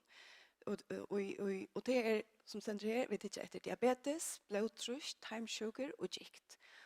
Det er noen sjuker som er forholdsvis nekv av i førjon, og det tror vi velger så hittar et tarm først. Her samlar vi så imiske data inn til å kunne snakke om at på en at bruka det til at finne det noen genetiske profiler for disse sjukene, kunne vi bruka det til at avvidgjøre etter. Og vi vet altså i Maltrui här det vi vet att vi stävar från forholdsvis från folk vi kommer från Skandinavien och de bräska öarna men vi vet inte lyckas med för dyka djupare in i det. Hur ser det ut i det? Hur ser förhållandet i det? Familjeförhållandet i det? Och hur ser det ut i mot era populationer? Så det lyckas som te tror hos ändamål vi fargen. Och vad är det så vi gör i fargen? Jo, först av allt så tar vi blodprover till att göra DNA-kanningar till lyckas som hövs. Men samtidig så vet vi godt at DNA ikke forteller oss alt, så vi skulle også ha andre ting vi. Til å si vi tar også blodprøven til å gjøre en biokemisk kanning, og så tar vi et imisk kroppslig mat som de sutter mynten og nedbønt. Og da vi snakker om de biokemiske kanningene, så er det sånn som kolesterol og stoffskifte, immunverjan og imiske vitaminer, og det er det som jeg kommer til å fortelle at jeg kan løse om i det. Som sagt, vi har vært i gang og godt år, og Mali er nå 3500 lottakere. Og nå er vi nesten kommet 2000. Vi nå 2000 i neste vecka. Og vi alle har svære og spørsmål som ligger av vengene. Her i midten spør vi deg om det er feilakst. Her var de en sjuke. Og her er det 35% som svarer ja, at de har en sjuke, haft en sjuke i langere tid. Og her er vi så etter grafen og nedbøn, så er det lykkes som nekker av de sjukene som vi spør om, og vi har lykkes som talt opp hvordan nekker er i hver en bølge. Og vi tittar til dømes etter blodtrykk, og her er det over 400 som har sagt at de egentlig har høyt blodtrykk, eller har haft. Eller til å si at de er lykkes som uvidtjer, eller har troblokker av dem. Og så er det for giktarsjuker, her er det alle giktarsjukene samleier over 300, som sier seg har eller har haft det. Og så er det timesjukene, som vi også får arbeide ved. Her er det sindssykt over 100, og vi vet at vi har et øyelig høyt tall i førjen. Faktisk er det hakset tall i verden, så vi vågner ikke til at tatt tall for oss opp. Og så har vi over diabetes, så er det bare diabetes 8 og 2, at det lukker over fors. Akkurat hese balkene er det som vi får hitje først etter, og så ikke vet at det er flere som får melde seg til fargen som føler akkurat heter. For vi så hitje etter noen av utsluttene, så har vi til dømes hukket D-vitamin. Og vi vet at D-vitamin er noe som er veldig viktig for dere for bøyndagrint og imest og immunverje. Så det er her så gjør vi tølene fra noe som tar vi det her og kanna 1641 folk. Vi tar 3 grafer her, og i mine så gjør vi så jag vi går D-vitamin innehåll det ligger och efter y-axeln så jag vi går snack in i kvar stappa. Och i mia så ligger D-vitamin i 8 för atlanbölken. Och det är gott, och jag vill säga att tillmäle är hålltrush eller om man för det. Men likaväl så är det 25% som ligger nedanför hålltrush. Och som är lite faktiskt också lågt till på. Så jag inte det är så lös att vid den biokemiska kanningen så får man faktiskt ett attesvär. Så är det något som får en fraban om att höra D-vitamin är för lågt och det ska göras något vitt här. Här gör vi så ett Gustav ser ut för alter. Så gör vi det tar yngre aldersbalkan här och så tar äldre för så blir det äldre på. Här så gör vi att det faktiskt blir hackre vid allt. Att D-vitamin innehåll hackar vid allt. Och så har vi dalt upp i Kina på ett. Här så gör vi så att kvinnor och män är här. Här är det sin hackre för kvinnor. Och tar vi så kolesterolen. Här är det så löjes att typ samma att trycker grafer här på ett. Här så gör vi ett min här på en kolesterol ut efter x-axeln och så går snäck vi kvar stappa efter y-axeln. Så gör vi att i mia så ligger kolesterol i A5 och det är det tillmält. Man säger att det ska ligga 5 eller under.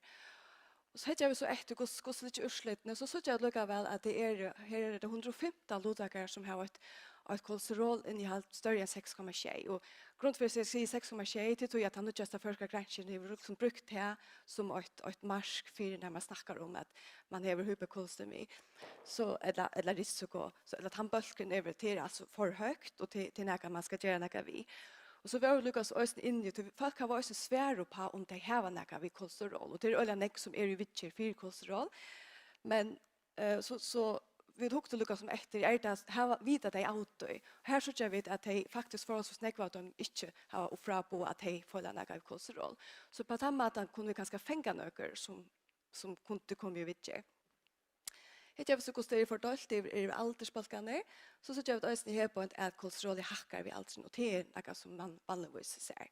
Så det är balken som är forsar men han är öliga lite så det är ganska det som ger att men annars är det att han mycket här på. Hetta vi kostar är för dalt i Kina så jag att det är antimonor mellan kvinnor och män hos kolesterol ligger. Ja, vi tar också östen blodtryck och det här är här så jag vet här så här vi dalt faktiskt sitter vi till bara ett i hua blodtryck någon tog jag till hua är lucka som det som är intressant det till vi kunde göra och så jag vet här att vi har dalt upp i kvinnor och män och en strika är här på ett som så gärna en sån stipla strika här och ligger 120 vi ser att det är lucka som att det ska ligga här om hon hackar ska ligga om 120 och så talar vi efter Kina kvinnorna är här där röja point och det grön eller blå här point är män. Och så jag vet att för männen är det faktiskt förskottet till högre. Och vi såg faktiskt i mia så är blodtrycket i mia för männen är 140 över 20 fors. Så det är faktiskt för oss högt eller för högt. Och för kvinnorna liknar symptomer där som man inte där 120 över 2 fors.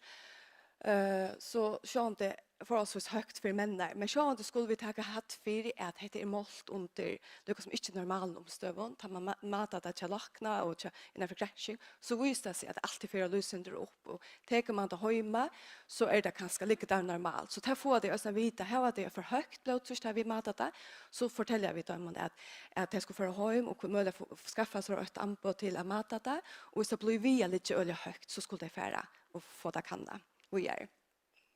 Så ja, vet jag vi så efter Gustav ligger så i aldersbalkon så jag då att det hackar vi alltså någon blodtryck. Ja.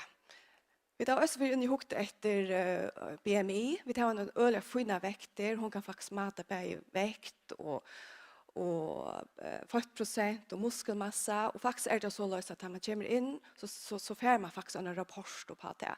Så vi kan gänga vidare och så gost i ursluten så ut så det är som att man öliga väl få så rapporterna under minneklar för det.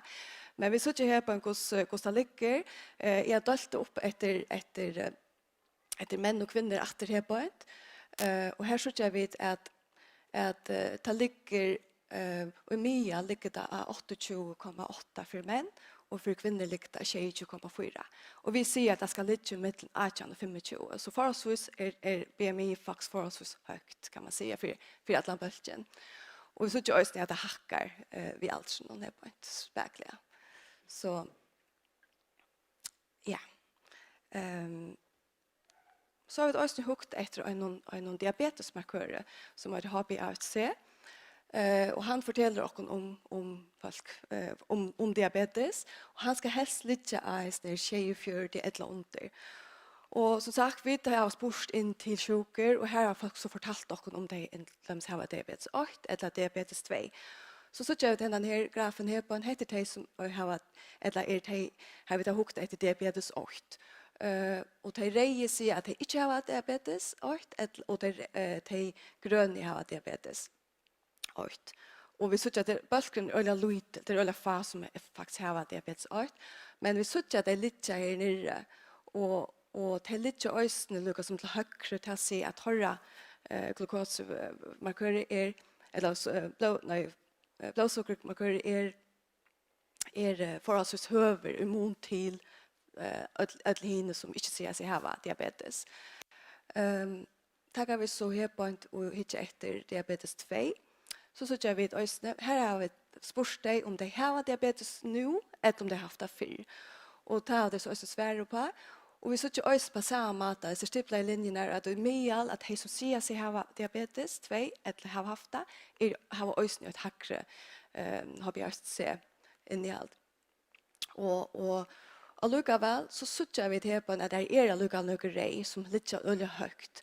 Och på samma måte så kan man säga att vi också fänger några som inte vet alltid att de har för högt alltså har för högt blodsocker och då kunde vi kanske också se att de kunde lyckas som kannas vidare.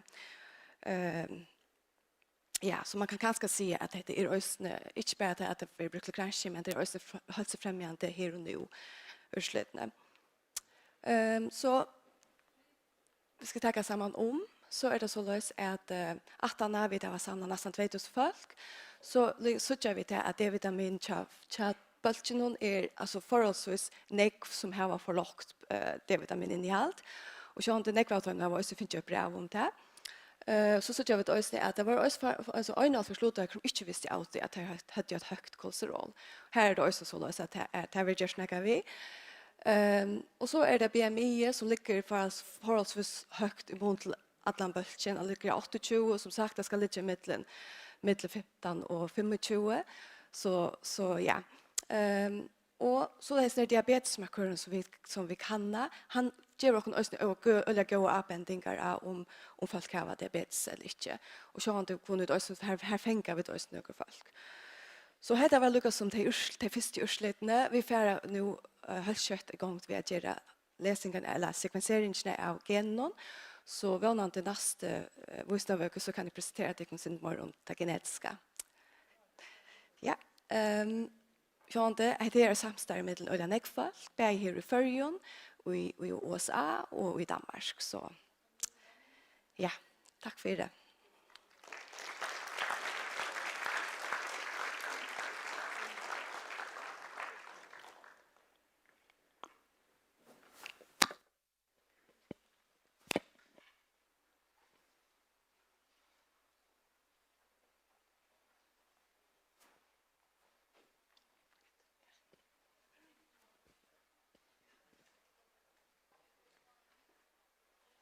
Ja, tack för Nomi Gregersen. Nästa framlövan av skrån hon snur sig om GPS och drone och övervak av havhösten i Förjön.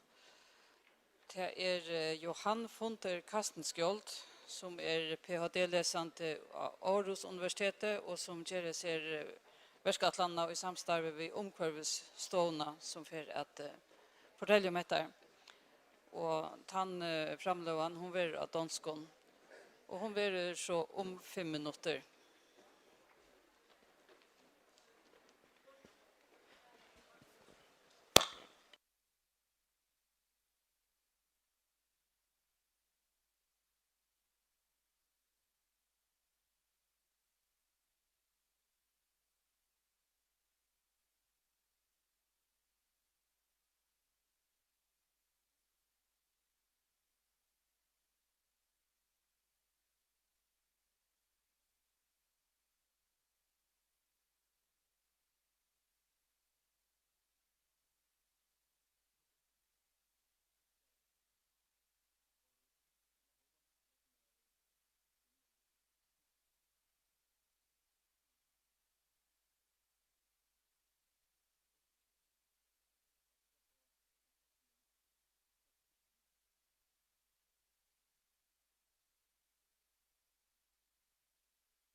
Ja, hej alle sammen. Som sagt, jeg hedder Johan, og jeg er Ph.D.-studerende i biologi ved Aarhus Universitet. Og igennem snart en del år har jeg haft en stærk interesse for det færøske den færøske natur og i særdeleshed det færøske fugleliv. Og det har så resulteret nu i, at jeg er midt i min Ph.D. på Færøerne med fuglelivet. Så i dag der vil jeg snakke om nogle delelementer af mit Ph.D.-arbejde, og jeg er nu næsten halvvejs i mit studie. Så det er, som I ser her, der vil jeg snakke om GPS-tagging og dronemontering, og så hvordan det kan bidrage til at øge viden om havfugle generelt, og i særdeleshed havhest eller mallemuggen på Færøerne.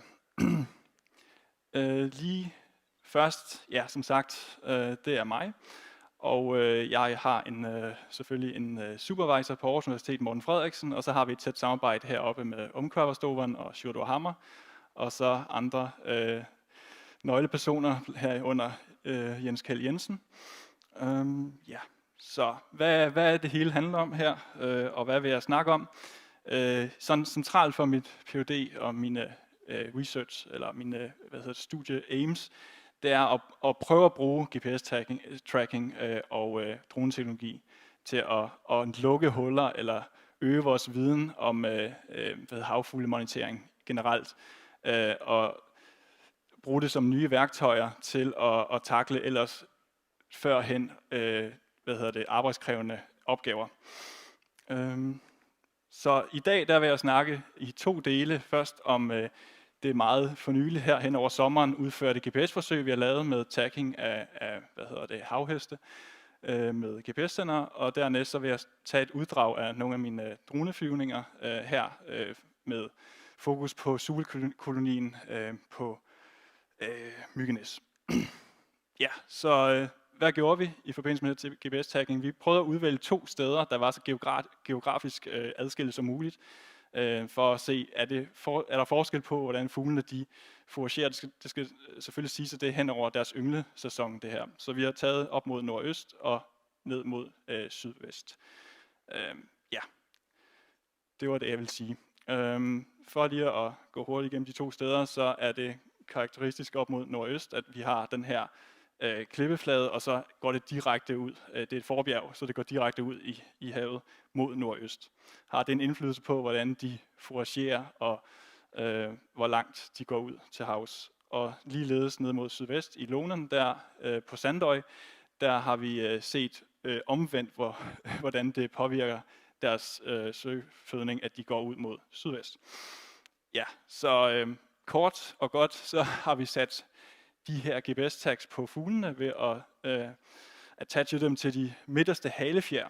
Og det er nogle meget små tags, der vejer mellem 0,5 og 1% af fuglens kropmasse, så det er ikke noget, der generer dem. Og så har vi så sat det på med noget tape og noget lim, og så er der selvfølgelig et solpanel på dem, der gør, at de kan genoplades undervejs. Og så har vi taget en position hver halve til hele time. Ja, så vil jeg sådan set bare gå videre til de indtil videre resultater, vi har fået på det, med fokus på den nordlige lokalitet. Og nu vil jeg lige prøve at køre den her animation. Så her har vi 9 fugle, som vi taggede med de her GPS-spor. Og der ser vi så, hvordan de bevæger sig hen over en måneds tid her i højsæsonen. Og jeg må sige, at jeg er meget begejstret for det her, fordi vi havde forestillet os, at de ville have en noget mere sådan kystnær fødesøgningsstrategi og være knyttet i hvert fald i nogen grad til fiskekutter og så videre, som de følger undervejs, som man jo lægger mærke til, men når man er omkring Færøerne og ser mallemugger eller havheste. Men det ser vi ikke her. Vi ser simpelthen, når de tager på fødesøgningstur, så tager de langt til havs med det samme. Og der er flere af dem, som er virkelig, helt ude i Nordsøen. Det er et par stykker af dem er på 1000 kilometer væk, bare på en enkelt fødesøgningsrunde. Og det sjove er også, der ser ud til at være 2 grupper. Så vi ser, jeg ved ikke, om den kan pege. Men heroppe, der har vi en 3-4 stykker, som tager rigtig langt hver gang. Og også i en meget bestemt retning. Og så ser vi en 2-3 stykker hernede, som tager måske lidt kortere ture, lidt mere centreret i, ja, hvis man kan kalde det, ikke nærområdet, men i hvert fald ud i farvandet for Færøerne. Ja, jeg vil lige gå videre og udtrække 2 fugle her, som er særlig interessante. Den ene fugl her, den starter med at gå rigtig langt ud. Det her, det er ud på cirka 930 km afstand. Og så har vi den anden fugl, der går over i en norsk fjord.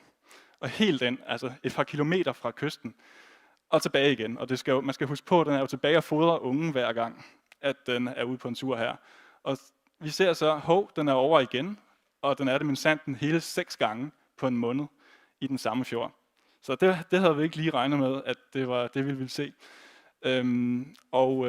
Ja, altså hvad gør så, at den vil over i den fjord? Er der noget særdeles godt fødesøgningsterræn derovre? Kunne den tænkes, altså kunne den tænkes at have egentlig en forbindelse derover til nogle andre fugle? Eventuelt en ekstra mage derover? Hvem ved? Det er alt sammen noget, der kan være interessant at undersøge videre på.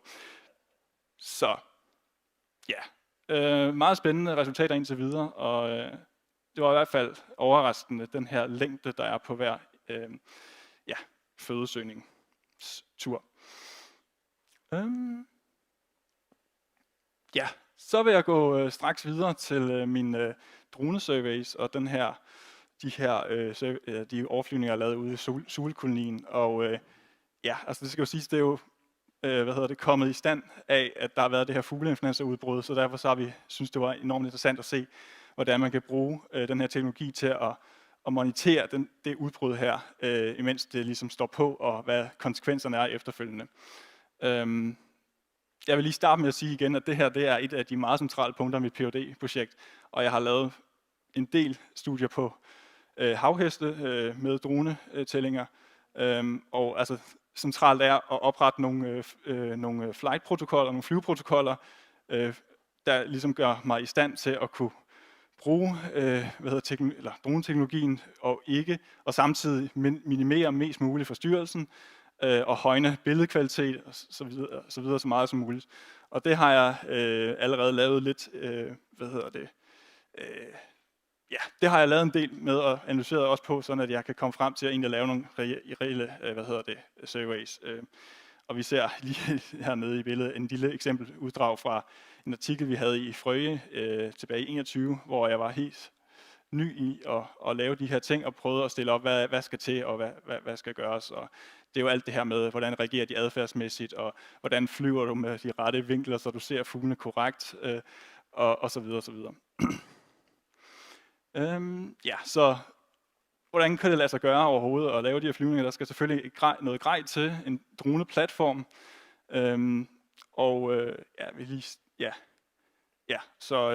Her ses den bare lidt i forskellige situationer. Og så vil jeg lige sige, selvfølgelig, det var det her med, at jeg vil undersøge outbreak af det her, eller udbrud af det her, fugleinfluenza, som skete i starten af 22, og så har hærget flere, havfugle populationer hen over de sidste 1-1,5 år. Og de her suler er i særlig grad hårdt ramt. Så jeg vil forsøge at bruge droneteknologien som en ikke-invasiv metode, eller meget lidt invasiv metode, fordi man jo ikke er ude i kolonien, ikke forstyrrer dem på nogen særlig grad, og selve droneflyvningen foregår meget hurtigt. Det der er interessant, det er, at på den her droneplatform, der har vi sådan et kamera her, som har både en termisk varmefølsom sensor og så en almindelig optisk lyssensor, farvesensor. Og på den måde, så var det vores mål at se, kan det her bruges til at detektere fugle, som er døde, er syge, og så sortere dem fra dem, der er levende på en måde, så du ikke skal ind og egentlig vurdere på hver enkelt fugl. Og det kan faktisk være svært på et stillbillede at vurdere, er fuglen, hvad for en adfærd har den, er den død, er den ikke død, og så videre. Og jeg fløj så på en bestemt måde, sådan at jeg kunne bruge de her data, imellem årene. Så jeg fløj på det samme tidspunkt i det her peak af ynglesæsonen, der ligger i sidste halvdel af juli, hvor de har unger, men endnu ikke har forladt ungerne på længere ture, så der er stadig mange fugle inde i kolonien. Og så fløj jeg på en måde, sådan at jeg ville prøve at kunne danne nogle 3D-modeller efterfølgende for at kunne vurdere på de spatiale lokationer af fuglene, altså få simpelthen x, y og z-koordinater for hver enkelt fugl, sådan at jeg efterfølgende kunne vurdere, så jeg efterfølgende kan vurdere på deres tæthed hen over sådan et 3D-miljø her. Ja, og de helt første resultater, det var jo det her, vi fik, hvor at vi kan se, at de døde fugle rent faktisk træder tydeligt frem i forhold til de levende fugle. Og det er jo så fordi, at vi har, altså først og fremmest, de udleder ikke noget varme, det er klart, at de levende fugle udleder varme. Men de døde fugle, og det er jo alt efter, hvor nyligt døde de egentlig er. Og selvom det er lidt makabert at tænke på, så er det jo fordi, at de, ligesom når man sveder, afgiver selvfølgelig fugt, og derfor så bliver de køligere end det omgivende miljø. Så derfor så ser man dem træde frem på den her sort-hvide termiske signatur som sorte pletter. Ja. Og det kan så lægges sammen med og verificere sammen med de her farvefotos. Yes. Og det vi også så med det samme, det var det så ud til, at det skal siges, det her det er fra 22, de her data. Det var, at de her fugle, de lå og var døde. Det var ofte over, altså kan man sige, i meget tætte områder, eller hvad kan man sige, det var i de områder, der var berørte, der var det ofte naboerne, der var berørt. Det vil sige, at selve, hvis der var en rede med en død forælder, så var der ofte også en fugl lige ved siden af, eventuelt magen eller 23. Der ser vi, der er en kæmpe områder, hvor der slet ikke er nogen fugle. Og vi ser også de her tomme redepositioner i de områder, hvor der var rigtig mange døde fugle det første år, hvor udbruddet stod på. Så selvom vi ikke ser nogen døde fugle rigtigt hernede nu, så har det i hvert fald haft en stor påvirkning, og det tyder på, at alle de her fugle på en eller anden måde er gået til, eller har på grund af udbruddet af fugleinfluenza, eller har haft det så dårligt i år med så lav fitness, at de ikke har kunnet yngle. Og der ikke har været nytilkommende, der har nået at komme ind endnu, eller har kunne lukke hullerne. Yes. Ja, kort om den her 3D-modellering, jeg har forsøgt at lave, som jeg stadig er ved at analysere på. Det her det er et eksempel bare på Holmen genereret i 3D-model. Og fra den anden side her. Og det lykkedes mig at dække hele området med ynglende sugler, og så kunne sammenligne mellem årene. Ja, og her igen, der er en sektion, hvor jeg har markeret alle fugle og kategoriseret dem alt efter, om de var døde eller levende, og vi begynder at kunne se det her mønster igen med, at der er klumper rundt omkring. Og det, der så gør, de her positioner, dem har jeg jo så et 3D-koordinat på, så kan jeg jo gå videre og begynde at kigge på og kvantificere de her strukturer i kolonien, og hvordan den her smitte egentlig spredes rundt. Og ja, det her er et eksempel på, hvordan jeg har forsøgt at gøre det ved at trække korteste distancer igennem kolonien, og så gøre, samtidig tage højde for den her 3D-struktur, så hvis der er klippeblokke imellem og sådan noget, så finde den korteste afstand omkring de klippeblokke. Fordi det igen har alt sammen betydning for, hvor nemt virusen, eller formodes af betydning for, hvor nemt virusen har ved at spredes fra fugl til fugl. Fordi suglerne er igen meget stationære på deres redeplads, så de flyver ind og bevæger sig egentlig ikke ret meget rundt i kolonien ellers. Ja, og her er så et heatmap over de densiteter, der er henholdsvis døde og syge døde, og så levende fugle. Ja, altså de døde fugle her ser vi har nogle densiteter op, hvor de ligger i områder med 1,8 med højeste densitet per kvadratmeter.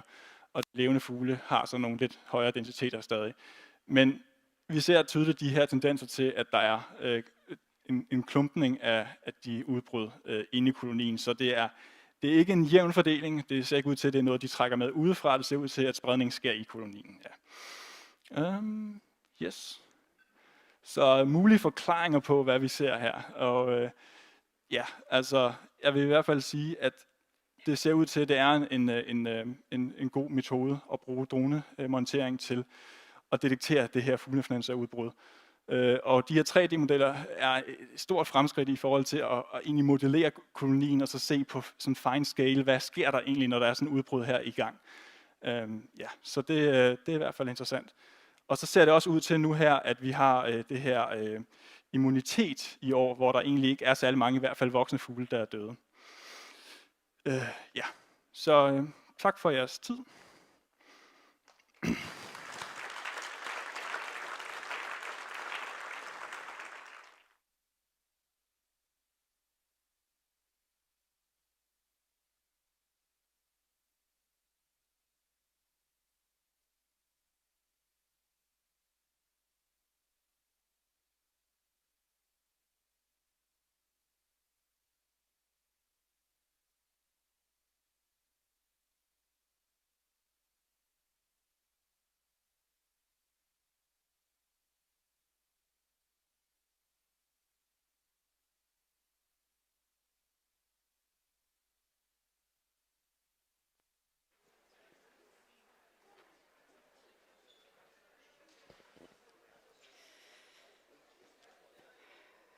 Tack för hälsa framlöna Johan Fonter Kastenskjold.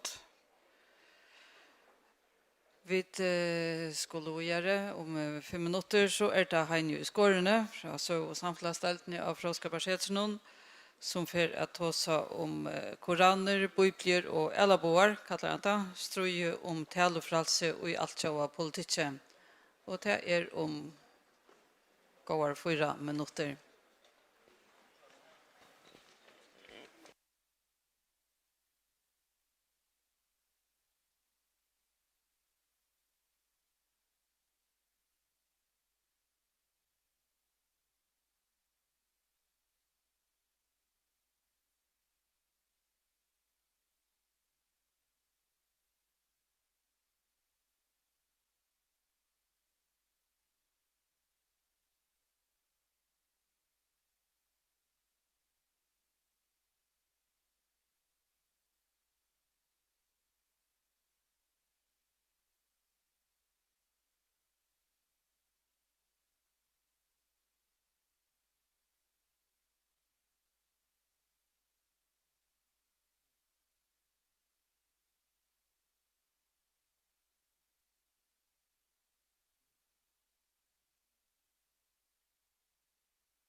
God dagen, og takk for at Granskingarøy enn en affær skipa for en vysende vøke.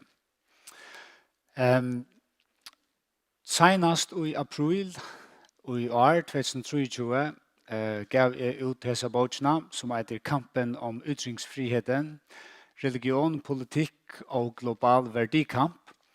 Hon kom ut i Danmark av Gats forlag, og hon snur seg om mørkene for talefralsen om ta talen om atrona. Kvært har vi løyve til at sia og skriva og uttrykken om, tar vi tåsa om religion, tar vi tjekkast, Hva skal alt sjåa lov, alt sjåa mannarettenda lov, sia om talefralse og mørkene fire talefralsen, og i kvann mån kunne vi uttrykke okkon eisne kritisk og nirande blasfemist om atronaværlige spurningar og symboler og doktriner og så videre og så videre. Heter ein hesen samanbrestren i middelen religion, øremeien og talefralse hinnemeien ein gammal problematikker. Vi kunne fære atter til gamla Grikaland, ta i Sokrates, blev akarder og deiadømder for at seta spurnartegen vi godaner i gamla Grikalandet. Jesus blev eisne akarder for blasfemi, ta han kom og påstod at han var Guds soner. Luther gjorde seg eisen dalt av blasfemi og satire, ta han for etter katolske kyrkjene og pavanon. Så heter en problematikker som lika gammal som menneskene selv. Og til eisen en serie aktuelle problematikker i det, tog at vi lever i en heime. Her et kors at han fyrer meg her. Vi lever i en heime. Her ute vi 100 land har strenga lovgave og i måter blasfemi, det vil si godsspottan, eller niran av atrona i religionskritikk, eller hva vi nå kallar det. Den mest ekstrema lovgavan i de muslimske heimenon, i London som Pakistan og Iran, Egyptalandet, Saudi-Arabia, Torskalandet og så framvegis. Her som man kan få alt fra båt til lengar fangselsdomar, tortur, deiadom, enta i som London, for at utra seg kritisk. Og det kan eisne være en kommentar av Facebook, eller et like, eller også. Men eisne land utanfor den muslimske heimen, et land som Russland, som i den grad hever stramma lovgavna og i måter at utra seg kritisk og i måter ortodoxe kyrkjene i Russlandet. Og tann tilstandren sast atter i ST, og til det som jeg har granska on and off i nøgre år etter håndene, hvordan utfoldar dette kjærtje seg i ST. Her en mynd av generalforsamlingene i New York. Her en sterk og brei allianse av London ønsker at innføre et nytt forbud i måter blasfemi eller religionskritikk eller til at utra seg nirande om atrona. Så heter et viruspolitisk strøy som ser aktuelt og som jeg har rønt at korslagt hver seg kvæt og nær og hver parst vi kvarjon og så framveis. Men heter eisen ser aktuelt i okkara ekna parst av heimenon.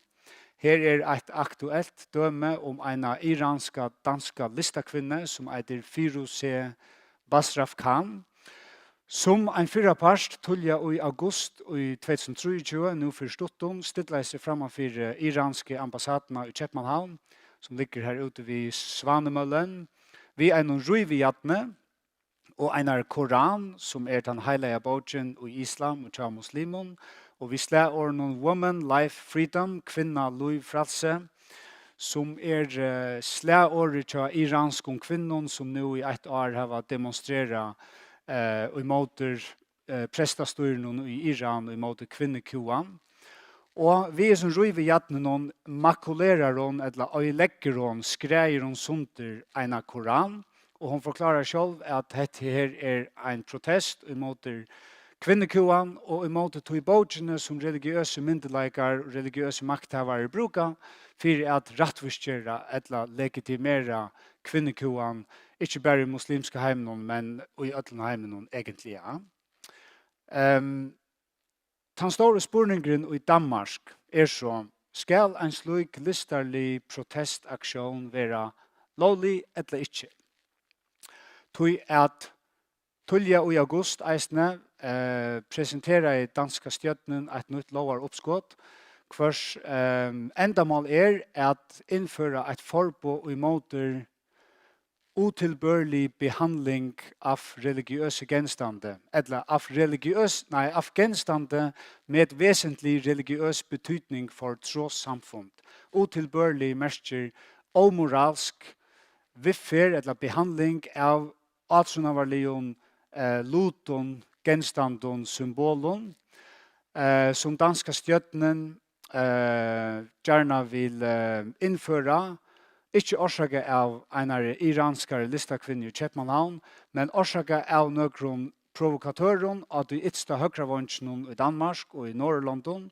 Her sørger vi Rasmus Paludan, som visst nok er helt sommerferie i Førjun, og helt Førja være praktfullt land, som sammen vi øren og i nøkker år etter håndene har steg framfor muslimske ambassader, eller ambassader som den irakiska, eller den turkiska, eller, og så videre, ambassader i Miestre, og brent koranene og provokera, og det har haft øyla ekvislige, herlige avleggingar, håp demonstrationer i en by som Bagdad, dansk flyktningehjelp blev avloppet, svenska ambassaden blev en avloppen, Al-Qaida övergångsfällskapen har lovat att hevna till att Danmark och Sverige tolererar att han hela boken verer nira av slukan hatt. Och argumentet till danska støtten är att vi har ett så störst trycktar politiskt problem att vi måste göra också vitta. Och hesar hendingarna få eisne stor politiska avleggingar og på æramatar.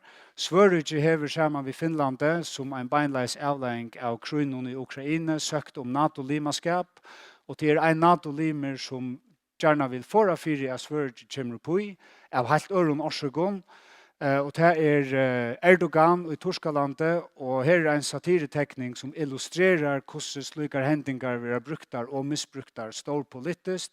Her kommer en rådgiver inn til Erdogan og i stjøtnarkontoren i Istanbul og sier Orsaka, sjefer, det en idioter som gonger og brenner koraner i Sverige, og Erdogan sverar vel hurter super, han kan vi bruka. Som illustrerar at slike hendingar eisne, altså vera bruktar, men sannlig eisne misbruktar. Og det som vi etterfylltjande har vært vittne til, det en underspiraler her flere sånne der hevndaraktioner har vært, her til dømes LGBT-symbolet, det Alaboa flagget har vært brent, begge i skandinavisk London, men eisne i en by som Bagdad. Bibler har vært brent der som hevnt for at onker brenner koraner, og så framvegis. Det vil si at vi tar några ekstremistiska krefter som nästan fora og liva av kvarjen øron, og man får associationer til Nazi-Tyskland og de store balene som nazistene gjør det til der brente til dømes jødiskan litteratur, alt det som skulle tøynast, og vi kjenner urslit av tøy.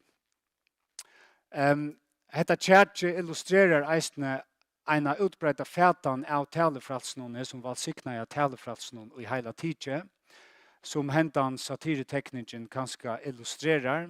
Vi tar en dronk vi klapphatte fremst som sier «Nei, har du sett all den ytringsfrihet?» Og så sier han atter dronkeren «Yes, baby, grundsubstansen i våres demokrati», og til bare at han luttla musen attast som sier at jeg halte faktisk, nå datt jeg av, jeg halte faktisk at hatta oppkast eller spurt. Altså at vi bruker okkara talefralse til at øysa går og gall om man iver okkara medmennesker og gjøre verden til et verre og åtrykkare sted. Men hendan loven som danska stjøtnen kommet vi, hon har sannelig eisne haft vissa øyla omfattande kritikk fra folkom fra etsta vinstravåndsjen til etsta høgravåndsjen, listafolk og rithundar og debattører og granskar og så framvegis, som halta at det kan godt være at vi har et problem vi høgre ekstremisten som stand og brenner koraner, men løsningen ikke at innføre en nødja blasfemiparagraf som ble avskaffet i 2016. Løsningen ikke at bodje okkon ta i land som overhøver ikke i demokratier høyta okkon vi at vi imson sanksjonen hvis vi ikke får bildbukt vi enda troblegan, hetta gongrud iver talefrase, ratten til å kommunikera fritt om religion, og ta kunne eisne være legitima, rymeligar årsøkjer til at behandla et religiøst symbol og på en ytla vornan mata. Hvis du hever en båskap som til dømes Firuzeh Basraf Khan heie handa dagen til han stod utanfor iranske ambassadena. Det som danska stjøtnen og svenska för så vidt eisne benjen 4 til at man endar ut i atter og en nødjare Mohammed Kreppe som danske staten var og i Arnon fra 2005, 6, 6 ut etter årsake av hese teknikene av profeten vi en bombe i turbanene som danske satireteknaren Kurt Vestergaard teknaje. Han måtte leva vid bodyguards resten av sin liv og leva ferast fra en safe house til ta nasta. Danskar ambassader blev fotojer av i Mestre. Her en mynd av sendestovene i Beirut og i Libanon. Danskar vörer blev bojkottajer og Danmark blev ett terrormål och så vidare och så vidare. Till han ötten som danska diplomatiet och danska stjärnen häver nu. Visse Paludan och andra skulle bli vi att bränna koraner och provokera folk och ända hava lojvärjar med man gör det. Den 31. juli i år hei en muslimsk fellesskaper som har fyllt nok så nekv, en toppfund. Sheol Trush utanrydges raharar hittest, og det var ett punkt av dagskronene, og det punktet var hvordan etla i kvann skulle vi drefsa Danmark og Sverige fire at disse landene bliva vi at tolerera koranavbrenningar og ærar provokasjoner. Det kom som så en konkret nyestøva, anna enn at det stendte London frukt, at innføre ter sanksjoner som man heldig være passande, men truste og høytandene beinleis eller obeinleis ekvelige reeller, og tog det et øyla størst dilemma og ta mån til hva man mener om etter. Og jeg har så rønt at korslagt hvordan hetta tjatje utfolda seg i ST, hver part vi kvarjon, og her røyner jeg å beskriva i botsene, tjamer, at det en breiare allianse, at det ikke rett av sujetta som muslimske heimrene mot de kristne heimrene, men det er breiare allianser på kryss og tvers. Her sujja vi trudja statsleier, den kinesiska, den russiska og den iranska. Kina ønsker eisne at innføre meira sensur i alt lov. Ikke endelig mot blasfemi, men mot politisk kritikke.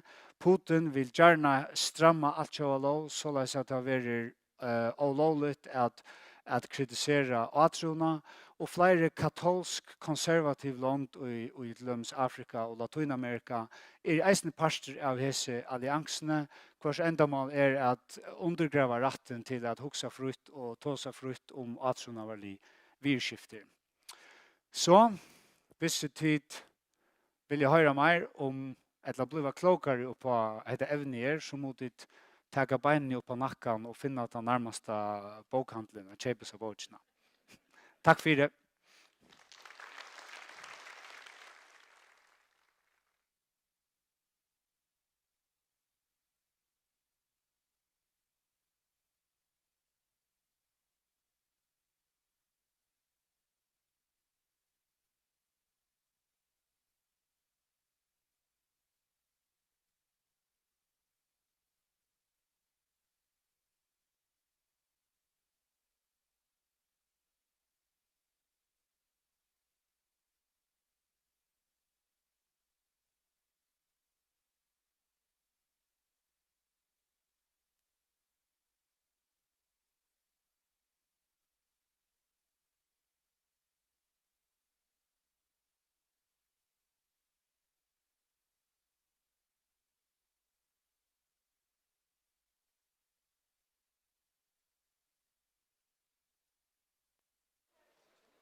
Ja, takk for Heine og i skårene. Nästa framlöva blir om 5 minuter och det är Boje Hansen, granskare av Havstående, som för att greja från påskamissing. Hvor påskamissingen av påskon heite av framlövene. Och det är om 5 minuter, ja.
2020.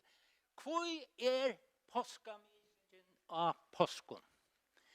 Kanskje en sinte butter spurninger å sete, men Arn vi ferdig holdt vi til, hva påskamising i høver? Hvis det språter det, så synes jeg at det han misingen som nærmest ved påskene. Og hvis det ikke vet hva mising så det som bare språter noen herraste streimer om tendring og fotla sol. Tendring til altså nøymane, fot sol til det vi vanlige kallar fullmane. Altså fyrsten da kan det lei, nøymane og fullmane streimeren herrere enn vanligt. Det mysing. Men påskamisingen, det noe særlig vi henne, hun vil råkna til å være eindan herrasta som og noen. Faktisk det folk som har vært negvasjonen, så vil jeg påstande at det den herraste streimeren av noen. Så i verileggene det at her for jeg tås om. Reger det særlig hardt av påsken, og hvis det så, hvor det så?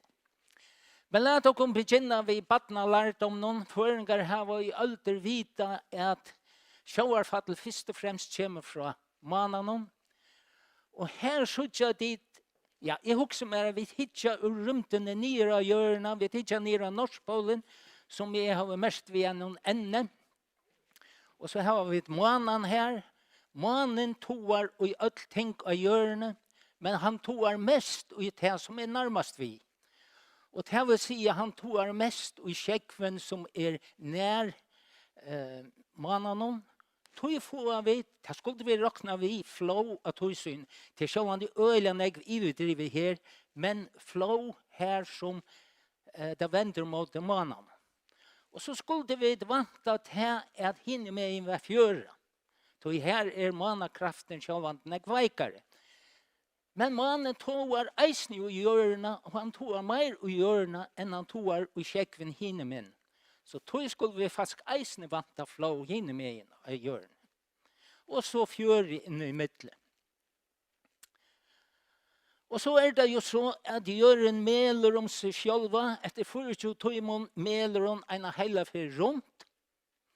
Men samstundes meler mannen eisen, jeg synte rundt han om hjørna, og skjekveren og flow og fjøra fylgja vi. Så gjør man løyka mela enn jeg holdt 3 minutter av træt inntil hun har fengt flowen etter. Så i 24 timmar og holdt 3 minutter så skulle vi faktisk vanta at alt stø av hjørne hadde flow tverrfører og fjører tverrfører. Men selv om det tar fløyer, altså vannskorpan for opp etter, ja, så må skjekver streima til, og så flowen linkar etter, så må skjekver streima fra etter, så tog vanta vi 2 vestfødd og 2 østfødd eisene. Og på jeg synte mer enn 24 timmar. Men det forklarer så ikke hvor at streimene vi først, altså 14. kvann det nekve herrere enn inn i middelen. Da må vi ta solen av vi. Hun toar eisene og i ting av hjørne, og gjør akkurat på samme måte sovernar flow-alter. Og her var vi så bæge måned og sol, og nå kører vi måneden hinne med av hjørne. Det vil si at vi av hjørne suttja til heltene av måneden som solen skøyner av. Det vil si at vi suttja en ljøsan ring til fullmånen. Da vil jeg måne og sol ha linte til å gjøre flow av sommerstøven, og tog være om særlige hø. Og av tog samme så skal eisne mer skjekver streima til og fra, til å si at sjåarfattle for å reka harst. Her har vi mising. En av vike settene, ta mannen kommet her opp. Nå så vi bare helten av de ljøse søgene. Vi sier at det halvmannen. Nå tog sol og mannen hver som vi.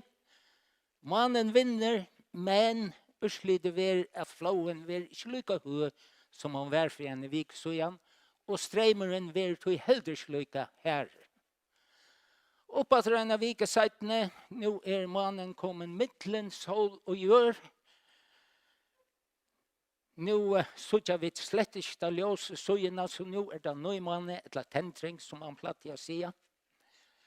Og nu tog de samme ved atter, og vi får herrens streim. Så at det mising 14. kvendet til latta skilja av oss her.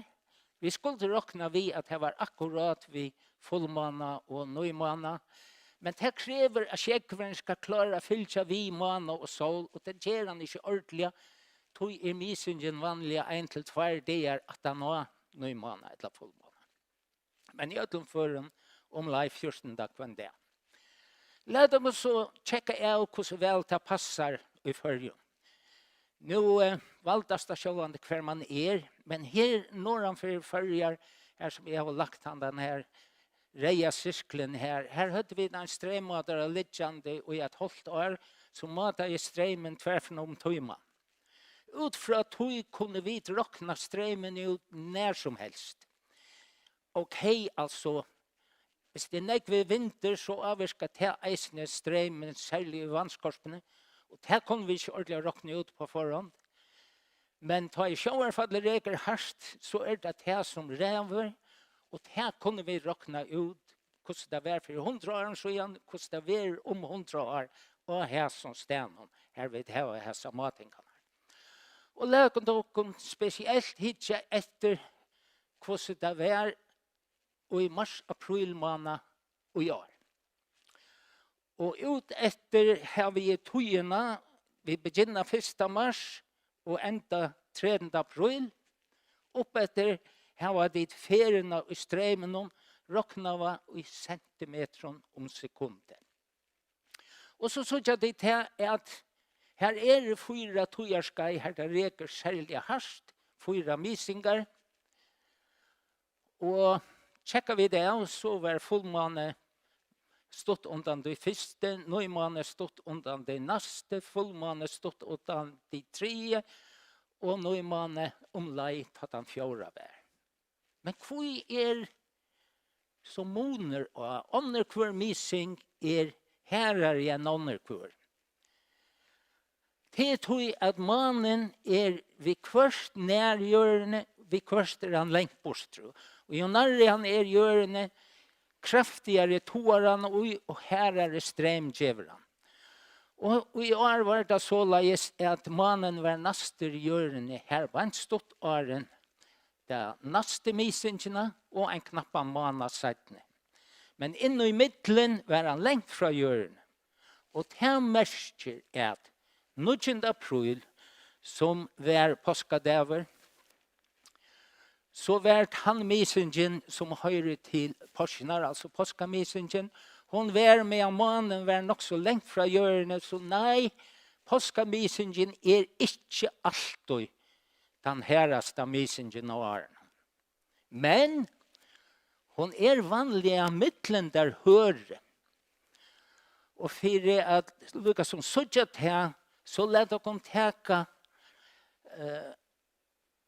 ferien i strømmen noen atroa som samme sted noen alt året. Fra 1. januar til 31. desember.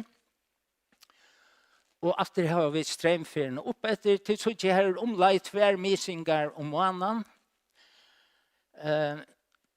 Påsknar var her, så hadde det vært påskamisingen. Det så ikke hun var ikke den her, men hun var hampelig av hør allikevel. Men det man særlig legger mest til her, til at det 2 tøyerskai av åren, tar det virkelig reker harst. Til omlai 20. mars, det var jevndøver, og til omlai 23. september, og det hestjevndøver. Da reker det åpenbart særlig harst. Og nå det jo så at påsknar hvert år, det var lagt der etter det skal være 1. søndag, etter 1. fullmåned, etter varianter. Så av påsken har det alltid stått at han var en fullmåned, og nok så stått at han var jevndøver.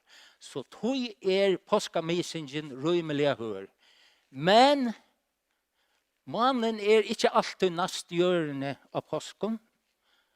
Til dømes var han ikke til i år, og tog påskamissingen ikke han herast. Herast rett så kunne påskene jo litt mer enn en måned at han har variant. Men så det så, ja, men hva det som gjør en jevnt over det som skal til for å få ordentlig herrenstrøm. Og så hittar vi det etter hjørnet, men hesefor hittar vi det etter henne fra søgjene. Og hvis det jevnt over, ja, så solen bant over ekvator. Og hvis det tentring eller noe måned, så månen altså middelen jør og sol. De to begge tvei samme ved. Vi får høa flow, vi får herranstrøm, og herrar misingar. Så ganger negre måneder, og solen fer langt opp av himmelen. Og månen vil ha linte til å fylle solene. Og i hvordan tar vi til å ha tentring. Så vil månen framveges være noenlunde middelen jør og sol.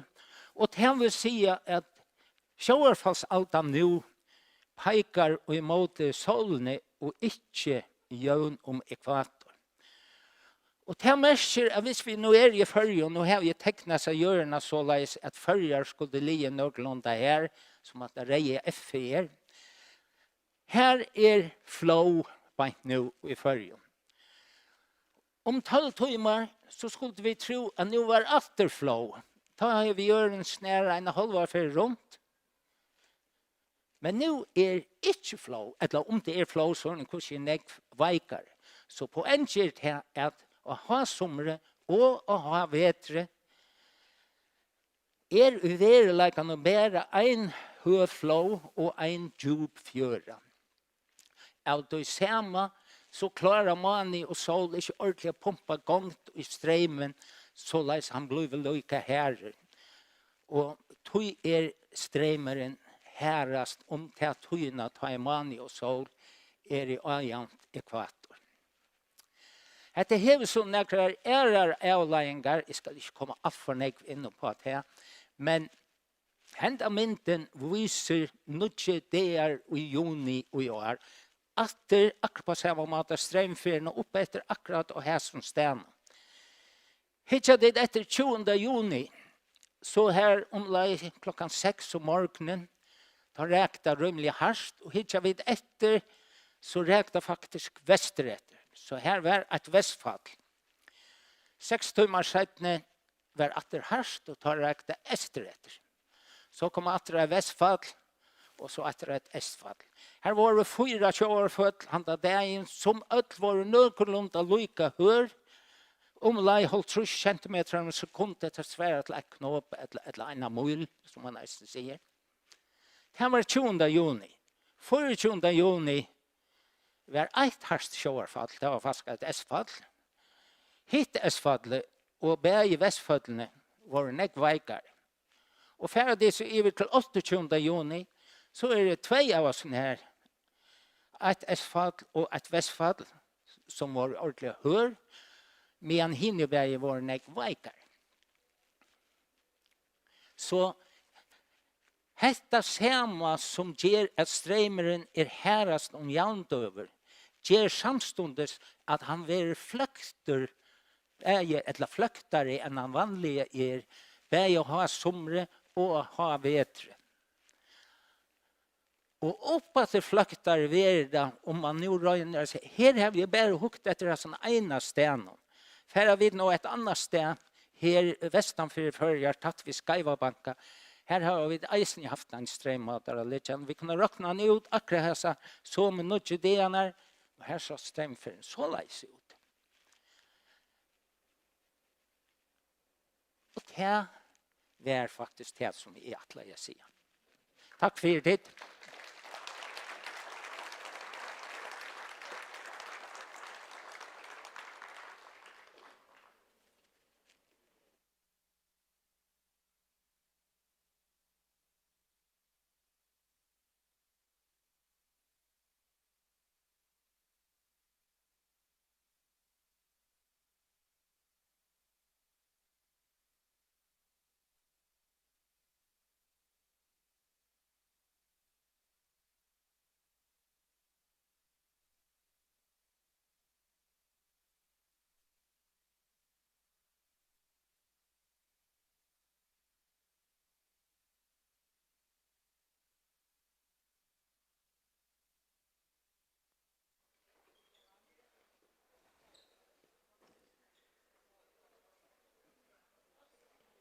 Ja, takk for Boje Hansen fra Havstående. Om 4 minutter nästa framløvende av Skronne. Hun får snikva seg om havmyndler, eller havmyndel for ytro og innar og leinar.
Ja, så 1 minutter til nästa framløvende, og det Jari i Kjøtlund fra Natur- og Vysenda Deltene som får halda framløvende, og Knut Simonsen har gjort framløvende, men tar arbeidet bare sammen om det her vi havvindelen, så det god noen.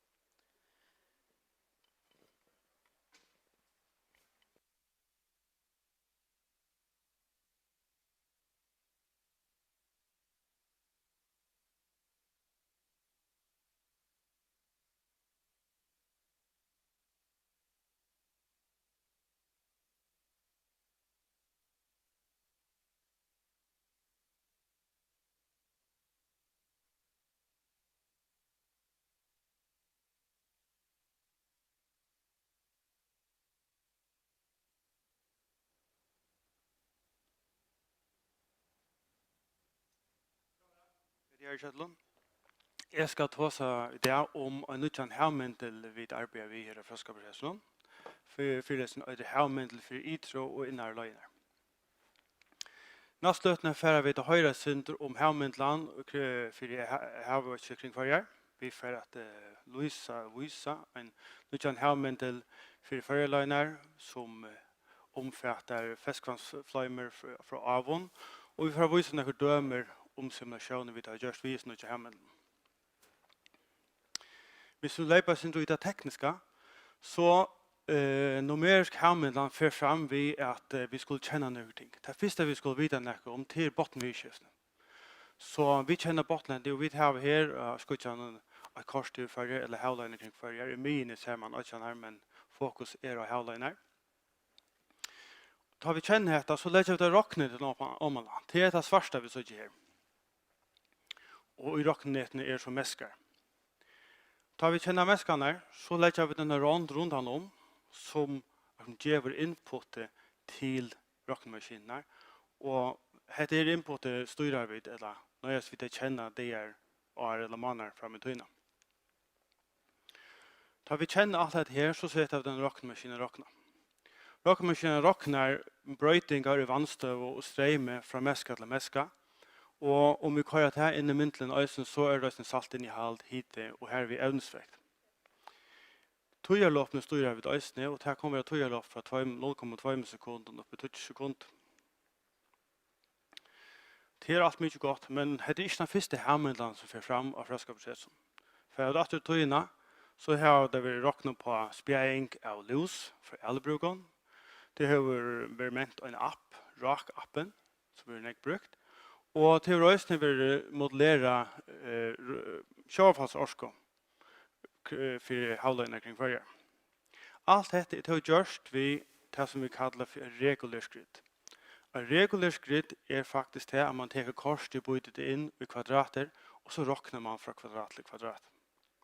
Og dette er en sterk gråter, men her er også sine avmarsinger. Her av skutjan har vi et kors til førjer og havløgner kring førjer, og her vi tutja en uttara fyrirkant og en innara fyrirkant. Det som man gjør først her, det er at man råkner på den større fyrirkanten først, og vi utsluten herfra råkner man på et neivare grid inne ved øyjane. Men her til øysen som er avmarsinger som tutja i innsettene her på at inni av fyren blir oppløsningen rettelig grov. Tog vi faren iver å bruke ikke regulær grid, og et ikke regulær grid her er jo meskene ikke fyrakanter eller kvadrat, men trekanter i varierende støtt. Og dette gjør for imensk fleksibilitet. Middel annet, at korset vi arbeider ved nødst ikke langt over fyrakant. Det kan være overreglede skapet som vi sitter her til høyre. Meskene er østene øjevne støtt, så i hessen dømnen har vi meskar som er 4 kilometer i randene, og lykke inn til meskar som er under 20 meter inn i handaløven. Og dette vil alt gjørst utan at det er vi neste ting at man nøys råkner på et større grid og man råkner på et mindre grid. Hvis jeg syntes på tølene, så er det regulære grid her var ute uttara gridden har vært 30 millioner meskar og til innere gridden 1,7 millioner meskar til siden 4,7 millioner meskar til samans. Og i okkar nødja myndle er alle 100 000 meskar. Og dette gjør dere en faktor cirka 50. Hej så syns man det tekniska søyne, eller matematiska søyne, så er det som formelen som kommer i spill. CFL-kriterier som binder meska støtt, tøyer langt og dype av stenen sammen. Og til regulære gritten kommer man ut og øker her som dype er størst, nøyest tøyer stepper blir løyte, annars er heldre enn den matematiska treiten ikke. Og til irregulære gritten släpper vi undan nis ner, så kommer vi till ett djupsted, gör vi bara mäskande inte större och kun till halta som tøyer långt. Och här där jag har vi sjån en AH i eller för till tøyer att göra tøyerlåpen så länge som möjligt. För allt av dessa faktorer samman, true och halvtrus, så har vi alltså en myndel här som är loj 150 för en minne rockningskrävande, eller vänta hötte, vi kunde rockna 150 för en skjutare.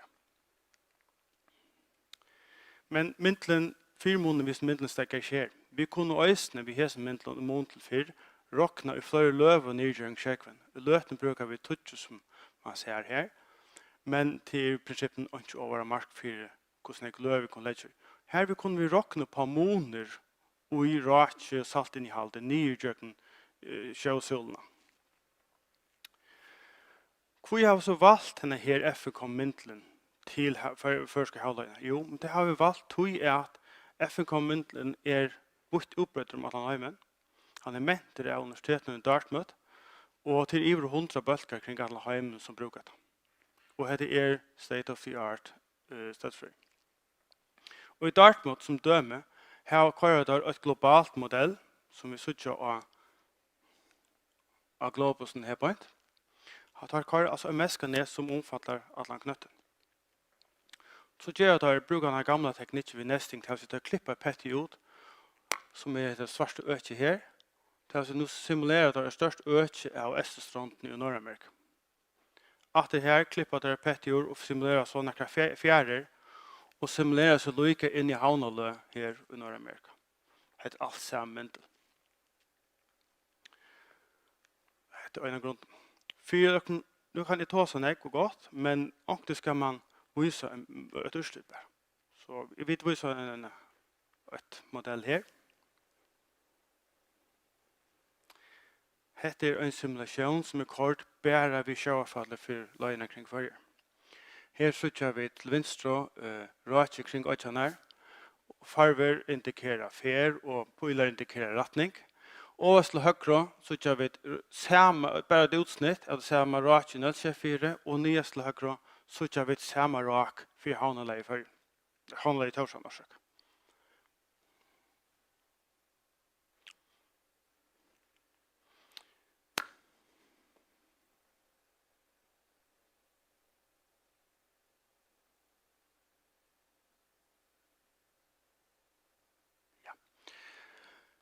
Men det er ikke bare sjøavfall som avvarsker rake kring forrige, eller ødelføren. Vi vet ikke om det er bare det.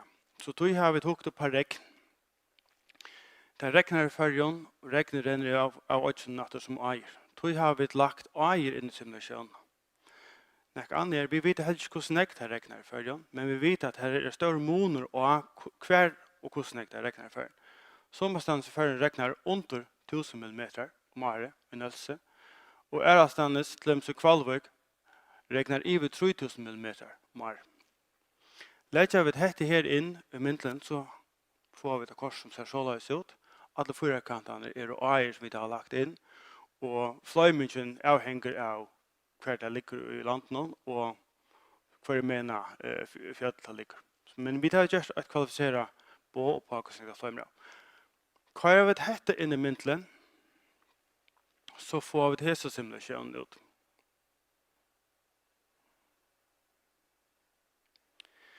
Her til venstre, det er kanskje sin ringt å søtja, men her oppe søtja vi et øtjan her, og rundt øtjan ligger en rei rond her. Hatt her er grenseleg i middelen til feska vattnet som fløymer av øtjanen og hever kring førje. Så vi søtja faktisk det at det feska vattnet, avverskende for avrenslen kring førje, røkker rettelig lengt ut. Her til høyre søtja vi et avrenslen i solrøytene, vi søtja at det feska vattnet fløymer ut i fjærene, og hvordan sjøverfallet pumper det inn ut av fjærene. Og her nyest så kjær vi et voksfjør, hvordan rak og feskvatten arbeider sammen.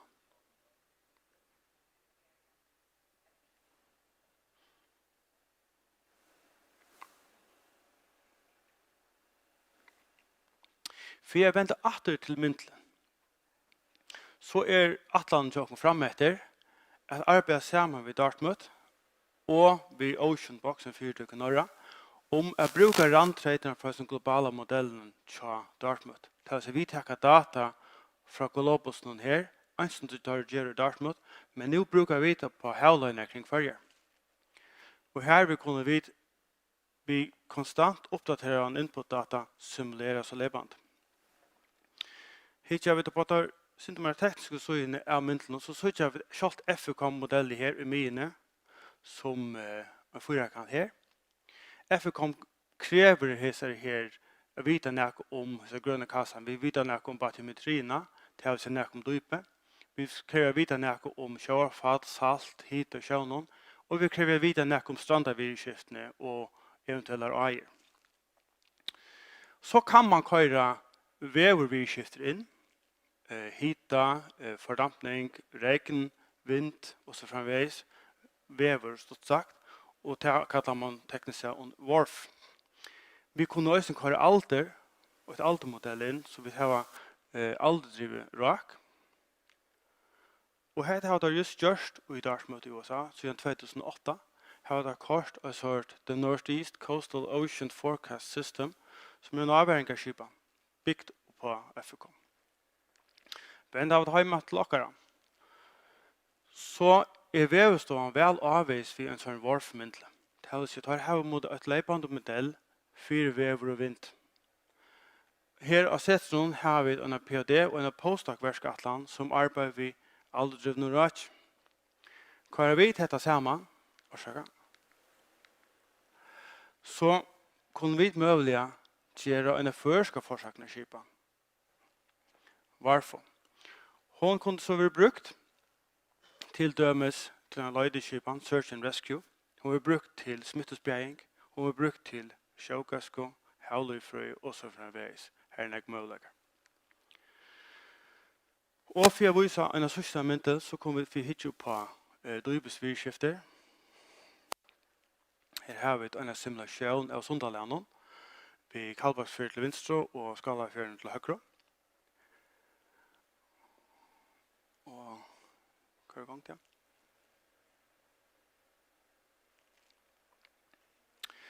Vi ser ikke her overst til venstre. Hette her er råkje og 2 meter dyp. Så det er hvordan råkje arbeider inn og ut, og hvordan det er sommerstedet så reker i ring. Til høyre har vi råkje og 30 meter dyp. Hvis man hikker seg nærmere etter, så ser man at råkje faktisk slett kjønns. Særlig rundt om flesjene her er monere, og i dypen her. Hikker vi så etter nyeste ruten her, så ser vi en tvørskor av sjøløyene og lykker ur Kalbaksbåten inn i Skalabåten. Og vi ser her til høyre at Skalafjøren er rettelig deier sjøfallsmessig. Henveien så er Kalbaksfjøren rettelig aktiv og tar pumpar og pumpflesjene, eller rundt om flesjene her.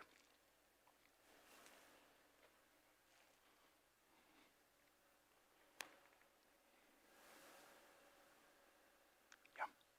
Hetta er det som har jeg sier om teknisk siden, men for å ta sammen så har vi sett i versk bruk av sin fjølthet til havmyndelen FFCOM for førjeløgene. Det første utstillingen litt så langt her. Men vi dattler jeg bare frem etter, og FFCOM gjør noen muligheter for å kanne råkje havneløvene, fyrrunden og langgrunnen og så fremveis. Men det gjør noen muligheter for å kanne hvordan brøytinger utenfor havet, vevlagsbrøytinger og så fremveis kunne avvarske sjøfall og havvirskifter og akkurat løgn. Vi at FFCOM er en part av en større myndla touch, kan man säga. Og vi kunne knyta vever og alt oppå, så kunne vi potensielt skapa en avhengigskipan, alle i det som det her i Nordamerika. Myndlen eller dette arbeidet er en part av til nødja deplen for havmyndlen av fraskapssesten, Co-Surfy. Og atlan at dette skal være en part av en sterskon havmyndlen omkvarve, så skapa samband mellom havmyndla granskare og avhåpbølgar, og generelt være til gags for følger og boradikke menning av følger. Takk for det lødde også, og akkurat stoler her og tid. Tar nekver å nevne, men tar her og tid. Takk for det.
om en liten løte så fer det nesten framløvende i gang.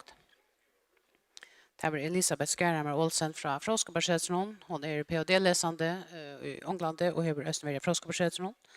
Som för att ha som hos vi trycker ötlån i färgen fisk till matna. Men er så vill jag minna att det är tilltök nere av Svällanon av Ärighatt. Det är en tilltök utanför det och i garagen nyast. Här som bäger havstovan och nämningar och lärare glasutgöra runt där. Vi har en teknikapping för bøten, kanskje ikke bøten akkurat inni her, men hvis onker som eier bøten hjemme som ikke nådde gjøre vi i kappingene, så burde det til å tekne vikskiften og skanna og sende dere teknikerne. Det er samme galtan for de som fyller vi av netten. Så teknikappingen førsten sunnedagen, så det tog en at låttaka.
Ja, okej, nu rycker. Hvordan trykker vi ötlån og i färgen fisk til matna?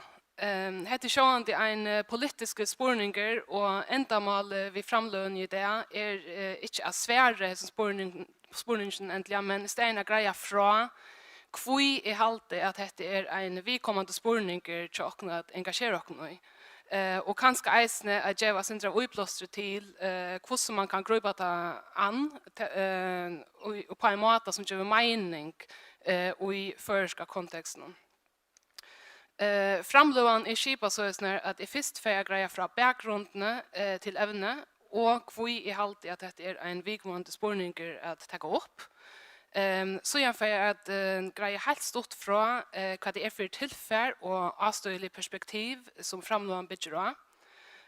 Og at han her kommer som en mer analytiske parster, som eisene kommer vi en bøy på hvordan man kan begynne å huske om laster og kunne trykke øtlån i førjen fisk til matna. Og høves årsøkken til at jeg alltid heter en vidkommende spurninger bare nå, til den her egglæringen som jeg har gjort med det seneste året, at samstundet som vi fisker og fyrer over 11 tons per øyebygg i 2022, så synes vi en veksende mætavtrykkleika i førjen. Og etgang til mæt, det en mannaretter, sambarst mannaretten da satt man ikke ST. Så det er ikke i ordan at folk enga svenk i en av hemsens rykeste London. Og om vi skulle huske om hva boskaper i verleggende mesjer, altså ta mesjer jo økonomi, ta kommer fra griskon og mesjer at halda hus, så henda støvan jo et størst paradox. Til at samstundet som en stor parster av okkara boskaperlige virksomhet fokuserer på fisk, så ingen trygt for at de som bygger vi her får fisk til matna.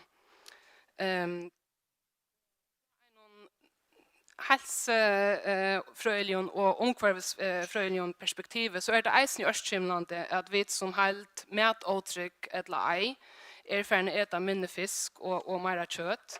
En helsekanning fra 2021 til Arctic Monitoring and Assessment Program, her som Paul Veie og Anna-Sofia Veie stod for de første parten, gav et godt ivelit over kostbrøydinger og visste at vi etter måneder mindre fisk enn vi har gjort. Og Folkehelserådet melder somleis til at vi skulle ete mer fisk og mindre kjøtt. Og så det her hovedtaget om mætavtrykkleika. De fleste kjenner aller helst til enska hovedtaget food security, som jeg selv har valgt at omsette til mættrykkleika av føreskån. Jeg halte at han offisielle føreske omsettingen av åren mætvør og veitingartrykt, men jeg halte at denne omsettingen oppsmøl, og hun fengar ikke brettene i til enska hovedtagen om food security, og det kan komme genge ut i analysene. Så tog insisterer jo på å bruke mættrykkleika i stedet for. Men det som altså tås om i det så mætavtrykkleika. Og sambarst FAO, mætvøre og landbunnavarstånden og ST, så en personer mætavtrykker ta vi kommer til ikke har rettelig etgang til noe mye av trykken og helsegående mæte til normale vøkster og menning og et visst og sunt liv. Og FAO har en stitalve av mætavtrykkleika, fra at man ivast om man fører for at utvida seg mæt, til at man løper måltur og til at man ånker mæt for en heiland dag eller mer. Og tyverre så det som sagt voksande at dette en avlegging av mætavtrykkleika esne. Okkara mætarskipan nemlig samanskruva søsner, at sånne mæter dyrere enn åsunne mæter. Det er billigere å kjøpe pizza og burger enn feskan fisk. Så dette årsøken til at jeg halte at dette her verst at hugsa om. Og tilfære som bygger seg tankene på knytt at mine PhD-verskatland, som jeg har gjort samrøver ved mætframleier i Førjun. Og her har vi så eisen gjort samrøver ved 5 utrørermenn. Fram til så har vi eisen egglagt mætpolitiske dynamikker i Førjun senest i årene. Og et som særlig har opptrykt med, det er til medbudskapelige relasjoner som virker utenfor marknaden. Ta mener vi bare til nødje rådene vi at framleie sånn egna mat, grønnmøtesvelting og så framveges, men eisen er alt til sibundene. Og min avstøyelige tilgang til akkurat henta parsten som vi tås om i det, hon er særlig inspireret av antropologiske budskaperfrøye og feministiske budskaperfrøye. Dette mestjer er at min fætan og definisjon av budskapet er bra.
Atan av utrørmån som jeg har pratet vi er at stoltleggen og meningen vi at arbeide som utrørmån i det. Det er at vite mennesken går en kvalitet døramet. Det vil si at han reproduktiva dimensjonen som det er som gjør det meningsfullt at være utrørmån. Jeg var så irriteret over på et torspunkt. Vi finner ikke 4 turerne. Så tok vi noen 100 kilo og for å selge det. Vi selgte det 20 kroner kilo, som ikke er så høyt, men det var nok til åkken. Mot hos skulle være atlatøy at mannskapet skulle få noen kroner eika, men så skulle en pers eisen føre til Etles og Røkterheimene og sjukrehusene. Så ja, det er tydelig at det reproduktiva fytler her til hesten her. Så en affär för att täcka samman så det är ett paradox att vi fiska no mycket till att vi hade kunnat täcka törven i förrän upp till 5523%. Och så att vi samståndet som till har en troplägga vi mätåtsreglägga. Och tog det att jag vill ända vi är ner hålla någon till och ödlon att huxa om. Kan man omynda sig att man politiskt flyter elreglerna som vi känner ur grundatrapen om outköpes utgång till mat, till eisning för någon fisk? Kan man omynda sig när skipan här landet till dömes köper fisk från utrörarflåtan vi tog för ej att läta ötlon uppbyggvon i färgen en nökta fisk och manar? Jag vet inte, kan jag halta tid? Ja, tack för det.